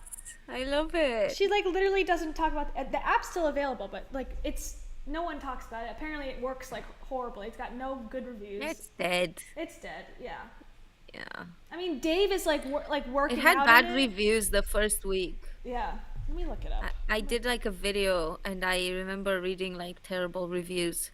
Yeah. I don't think about they it. work. I mean, no one's working at this company anymore. So who's even like updating it? Nobody. Rise app. But doesn't that sound like Heidi has six-pack abs? Heidi does all those crazy workouts. Cautiously glasses. And you know how she said in that video, what makes you think I want to be relatable? Cautiously glasses, what makes you think I want to be qualified? Yeah, right? What makes you think I want to have expertise in anything? I don't know, because you created all this crap for people. I'm on it now. It's copyrighted for 5 to Thrive LLC. That's interesting. I'll have to look that up later, what that company's all about. But it's 4 years old. It's got 700 ratings. That's pretty low for what it is. I mean, it's still there at least, but Yeah, but it's dead. I think 5 to Thrive is like what they incorporated it under, because she's just saying now that the 5 to Thrive is like probably the idea of having 5 pieces of fruit a day or something. drink water. Open Drink the app, water drink and your water. eat healthy. Cool. Buy our app. Do a for 10-minute like workout 10 that Dave created. Okay, great. Yeah. Okay, all right. We're at the end almost. We're almost there, everybody. Buckle up. We're almost done. I love the app too. So I would just tell you, like, in terms of what big problems I Also, he's such a downer. My God. She was like, this is the last question of the day. This is like, what are you looking forward to? And he's like, so the problems that I see, it's like, Dave, read the room. God. End on a positive, you idiot. Like, that's like the basic business 101. Like, compliment sandwich. Compliment, criticism, compliment. Don't end on what the problems are in the company. Anyways, okay. Let's hear about what problems Dave thinks there are. feel like I have to try and solve for the future of the business when it comes to big ideas. The biggest problem that exists for our business is the idea of passing a bus test. As in, Rachel and I are driving home today and a bus runs us over, and you guys are wondering, what the heck do we do at the Hollis company when there aren't Hollises? And that shouldn't scare you, because I've checked, the buses aren't running today on the path that we're driving home. But also, I want more than anything for us to create a variety of different businesses and brands that stand alone without the lifting that is required if it's about Rachel and her book, or me and my coaching, right? And so developing Start Today into a thing that can, as a standalone offering, whether it's at Target or direct to consumer, the idea of going out and finding some alternative voices that can host podcasts like Trent, or the soon-to-be a deal that we'll have with David, or a variety of other people that we're going to bring into not just having a show on a podcast, but also into the digital education space and doing coaching with them. I mean, I call it diversifying the business, and I don't want it to be confusing. But God, finding he's so different boring. pillars. There's an analogy in like a business school kind of. He's like, don't get excited about this stuff because we could be killed tomorrow, and therefore you guys are all out of a job. So, you know, don't get too happy about these ideas.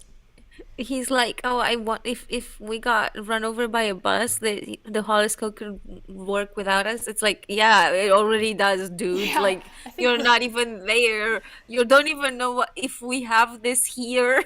Yeah. Like, Jesus Christ. The bus test. That's something that doesn't actually exist in any sort of corporate America, I would stand to imagine. I don't think most people are like, you know, if Ronald McDonald got hit by a bus, like, what are we going to do with all the McDonald's here? It's like, well, not that he's a fictional character, but still. You know what I mean? I don't think that's a big concern at big companies where it's like, oh, if your CEO got killed, like, are we still going to have hamburgers to eat? It's like, yes, because it's a Yeah, I company don't that think- works. I don't think unlike McDonald's is like. wondering, oh man, our CEO, what if they're hurt? It's like, okay, bye. Bye. Can't wait for you to die for the kids to inherit the money. God. Yeah. So Dave is, you know, he doesn't know how to read the room, I think is the key here to this. Yeah. Anyways, okay, we're almost there. Kind of a way of thinking about a stool that has a whole bunch of legs. Buses and stools. This is what I want to talk about today. Cool. The more legs you have, if one leg gets knocked out, the person sitting on the stool, no matter how big that person, no matter how many people have been built inside that company, that stool is sturdy. And so as I think about longevity, long term, I want all of you to retire here. Some of you were just Wow. born. So like, we gotta have a company that lasts forever, right? There's only one way that's gonna happen, and not have it solely depending on us and our like interest to like show up every single day, let alone the unpredictability of life. And that is by diversifying the business in ways that allow each of our big ideas to not necessarily sit squarely on our shoulders. Well, Oh Target. my God, the comments. I know. I'm dying. Rachel is plotting his demise behind those. It's true. I know. Someone says, So- Igor, do you see that one? The one from No. Igor says, Dave, guys, if meetings last more than 20 minutes, there's something wrong going on. Also, Dave, as concluding remarks, if we get run over by a bus, it's like, yeah, we gotta wrap this shit up, okay? It's been a long day of answering Oh, questions God. and giving no answers. We don't go by the 20 minutes thing here. We go for like by the 2 hours or 3 hour long podcast. Yeah, I know. This is the only But, thing I want to yeah, do no. all day, so I'll sit here for 5 hours. It's like, this is so fun to me. Yeah, to me too. It's actually almost midnight over here and Oh I'm my still God. going. So Good for you. I know, it's like 5 o'clock. This is insane, but it's so fun. Okay, I promise. There's 1 minute left of this video. Okay. we almost made it.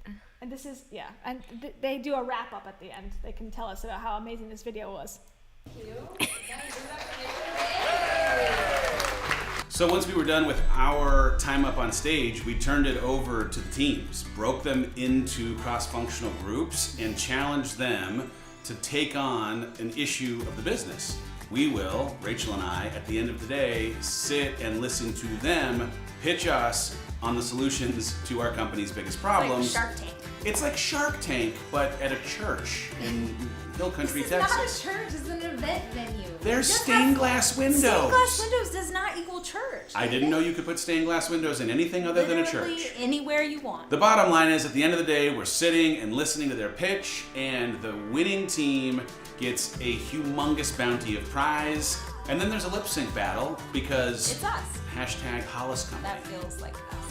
I hope that this was a helpful video, or And it was pretty helpful. I think I learned a lot. Yeah. I was Me curious too. about. I think we were their target audience. Totally, definitely. We're women of of an age. Oops, sorry. Um, what do you think about that ending part? Just I don't like. First of all, why they need both to have like an outro together and then Rachel an outro after that? I'm getting the last laugh here, buddy. This is my channel. I don't care what you have to say. The interesting part that I thought at the God. end was like about Wow. the pitching the solutions thing. It's like they're making it seem like it's a fun thing. It also seems like why should anyone give a shit about the solutions to their company? They're not getting paid more to find the solutions. That's not what they're there for. To find solutions to what? Just Rachel stop talking about Toiletgate on social media and Yeah. just like what's like there's no solutions to be found anymore. Like it's over. Yeah. Well, I guess I don't know if that had happened at this point yet. That No, this is obviously pre. no. This was yeah, but I would be curious, like, cause like this sounds like such a non thing Yeah. that I would be curious if anyone had who worked there would say that this was all bullshit because I like know. he sound like the find them. way he said it, it really makes me think that this never happened. Like I just don't believe him. I don't don't believe know. anything from that guy. I mean, he was shortly, because I think they got divorced in 2020 June. They announced it. He was already out as CEO before that. Like there was already transition because in his book he talks about like before she announced, he was already on his way out. So something must have happened. Oh my God, the Rise Up will be huge, bigger than anything we've ever done. And we will get divorced and then start, the demise real quick. Like it will be really fast. Like it will take us like a minute on TikTok versus a 3 hour live stream on Instagram, and that's it. Our career's done. Goodbye. Like what they were saying is so ironic because it's true. It's like they have to diversify. They need to protect themselves against like one project not working. But like literally everything that could have gone wrong from that point to now did. They got divorced. Yeah. She had a huge scandal without him being a part of it. And pandemic, Rise conference not successful, Dave not successful on his own. It's like, oh my God, I think that's what it comes down to though, because to be like a manifesting person, you have to kind of be selfish. Like you have to just believe that your reality is the only reality that matters. And I think if you believe in karma, it's like, well, if you're selfish, karma's going to get you. So it kind of does work in a way. Yeah, well, yeah. I guess. I think we hope. Oh, it has. I mean, they got to be embarrassed. I mean, Dave is literally off of the internet. Yeah, he is definitely For now. embarrassed. But I think this is because they didn't like actually do the things they were saying. Because I think, yeah, diversify and do all that stuff, but I don't think they did it. I don't think so either. They obviously did. Or they did it and it wasn't like, if they started the Rise Up and it wasn't as successful as like Girl Wash Your Face, then suddenly we just kill it dead. Like, yeah, that's not everything will be, because that was luck, Yeah. So, The only thing that they have right now I is think- like the company itself. They have the two podcasts, which is Dave's podcast, which is Rise Together, which is moronic because it's just him now. yeah. It's like the biggest irony is like the relationship podcast about relationships and couples. It's like now run by the divorced husband of the podcast, and then she has her podcast, and then that's it. He had his book that did not do well. She hasn't written a book. Well, she did, I guess. Didn't see that coming, but I don't think that did as well as her other books. What Yeah. else? That's it. That's all they got. And now she's doing a most likely spiritual conference that is yet to be announced. Yeah, I think Rachel going for this like soft comeback is not gonna do what she thinks it's gonna do.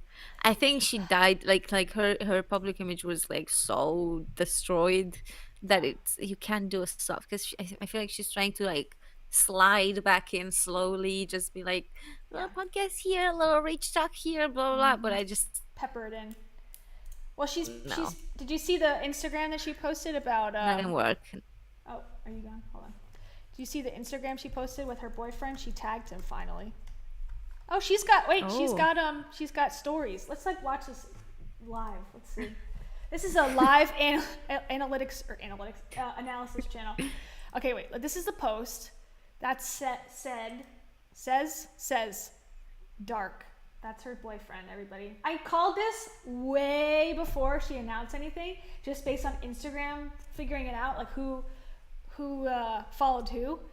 And so I knew, a lot of people on Reddit already knew, but it's official. She's tagged him, and that's her kids, 2 of her kids, and that's her. This came out the day that, I think, the day that Dave announced he was leaving the internet. Skiing. Maybe she believed him. Maybe she was like, oh, finally he's gone. Yeah, I can post my boyfriend now. I mean, she's posted him before. She just hasn't tagged him yet. But okay, let's watch her stories. Let's see. Oh my God, guys. New email comes out on Sunday. I hate those emails. Okay, wait, I can read it. It says, okay, big news over here. Or really, not big news. Not like announcing my candidacy for president, but something of, I don't know, for any Rach Talk fans. God, this is insane. Why do I do this? I can't. I can't zoom in. So I guess we'll have to wait Doesn't till matter. Sunday. It's just Rach Talk is back. I'm assuming that's what. She already announced that. So lame. That's just Rach. no more. I don't know. I just think at this point they're just like really funny to the internet, or just to me. They're really funny to me. I agree. I mean, and today, like, no one knows these people. Like, anyone in my real life, I'm like, oh, like Dave Hollis. They're like, who? Like, what? Rachel? I'm like, nobody knows what I do on the internet. Like, they're like, you're the one? You talk about who? Like, and I'm like, seriously, you've never heard of anyone? Like, there's a whole community. They're like, is there? Like, see, like, they think I'm like insane. I'm like, yeah. She did this thing where she said about her cleaning. They're like, so what? I'm like, you don't understand the whole background into which this is important, and for the narrative of the Hollis, up, fall, and rise, and it's ironic because it's called Rise. I think we should do a series of courses. Yeah. We should take a page from Rachel's book and do like a Rise conference in which we explain what happened with Rachel Hollis. We should just do a documentary. Someone would watch that, right? Oh, I would do a documentary, but I don't think Rachel would ever talk. No, not like this. What she wants is promotion. She doesn't want like a real thing. No, but what if we give her a cut? Okay, we'll give you. I don't think she would. I think she would only if she loses the last fan. Then she's like, we'll call it the my final only fan. chance. Yeah. The final fan. Oh God, she's gonna have. I think she doesn't realize, Rachel. I don't think she realizes that the world that she's now a part of, allegedly, and this energy, spiritual part, she's gonna have to like disown vaccines to actually be accepted into it. And I don't think she's gonna do that. I hope not. You think? Oh. But if you're gonna be in it, that's the type of people mostly that are really big in that community. They're like super healthy and super eco and super spiritual and have to like, I don't know. To be big, you have to go all the way. And I think she's like tiptoeing to see. I don't know if they've not. Has she talked about that? I don't know if they have talked about getting vaccinated and stuff. I don't think so. Not specifically, but I mean. I think they liberal. would not.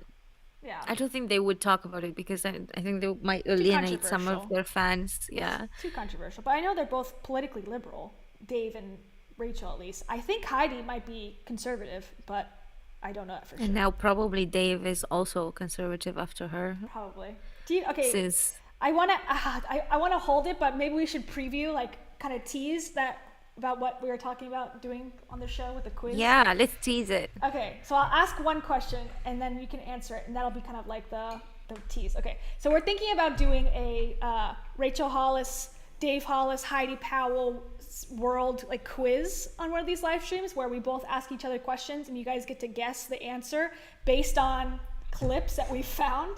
And there's some surprising ones like who Dave and Heidi think should play them in a movie about their life, and like just random things like what's Rachel's favorite, food or whatever, I don't know. But things like that. So kind of funny stuff. But one thing I think is so interesting, one of the kind of side characters of this whole thing is Chris Powell, who is Heidi Powell's ex-husband. I'll show you him. I'm sure he was really familiar to me before I even knew who these people were. What song, Cam and chat, what song did Chris Powell have his children sing every morning when they woke up? Oh God. When they were little. Don't tell me it's like the national anthem or something. I don't know. Put your guesses in the chat, everybody. And Cam, you think about it. Yeah. What do you think? I don't know. I'm afraid I need the help of, can I call a friend? Phone a friend, yeah. Probably could. The answer is, ready? The Star Spangled Banner. So you were correct, essentially. Every morning, apparently, they had to sing the song. So that's why I tend to probably guess that he's more conservative. Anyways. Yeah, so we're gonna try to do a quiz. We'll see how it goes, because I've never done one. So yeah, it'll be interesting. It'll be funny. It'll be fun. I hope. I think, and I think because we're gonna play the clip where it reveals it, so I think that's always funny. And Yeah. you guys can think. I know the answer to this one. Who Heidi and Dave think that they should play them in a movie about their life? Do you have any guesses? I won't tell you. I would never win. I would never win this quiz. The prize is, I don't know what. What did Dave say? A ginormous prize or something? Wow. Womp. That'll be good. Yeah, I'm gonna have to go because it's like midnight. Okay, I'll just So- continue to watch the Heidi's story. Continue, and then I'll be like, that time Kayla did it on her own. My favorite part of the year. I was so great when I left. The first 3 hours were awful, but the last hour when I was gone was my favorite. Okay, well, let's say goodbye. I should probably eat something too. Yeah. And, like, my fiance left. I don't even know where he went. He was just like, see ya. I'm like, oh, okay. Toodaloo. Anyways, well, this has been He's fun. the fiance. I never realized that's what the ring was for. I know. I never wear it, so I'm trying to wear it more because I don't wear much jewelry. So That's the a very nice ring. Thank I will you. give him kudos for that. You can see it. It's not out of focus if I go any closer.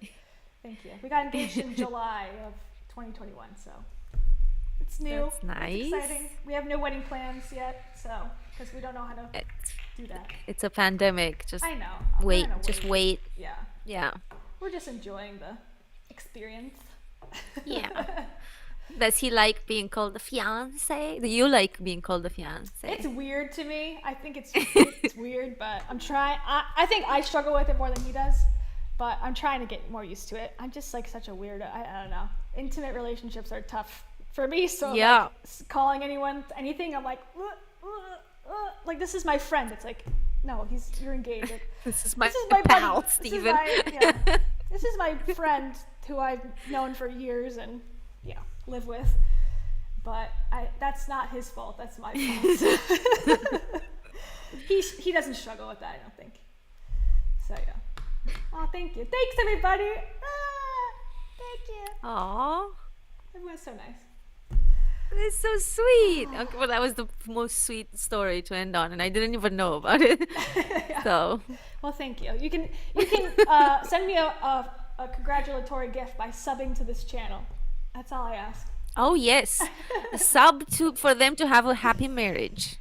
Yes. Yeah. If 25 of you don't sub right now, we're gonna have Rachel and Dave style marriage. So you don't want that for Oh me. please, guys, please sub. We can have that. Don't break the chain. Make sure that you sub immediately. All right. Well, right. say good night. Wait, you guys, it's daytime where you are. We're gonna go have Have a dinner good now. evening. I'm gonna go sleep. But Yes, this enjoy was your nap. great. So next week we're gonna do this at 7, sorry, at 1 p.m., but on Eastern. Thursday, not on Friday. Unless something crazy happens, but yes. Nothing crazy happens on my side, at least, Okay. anymore, because like I feel like too many things have happened on, Yeah. like I'm constantly like, it's on Thursdays, but it's actually on Friday, it's actually on Tuesday, it's actually on Wednesday, like Thursdays I'm are gonna, set day, so we'll try to go Thursdays for the most part. Right? yeah. Okay. Sweet. All right. Okay. Goodbye, everybody. See Bye you next week. everybody, Bye. see you next week. Bye.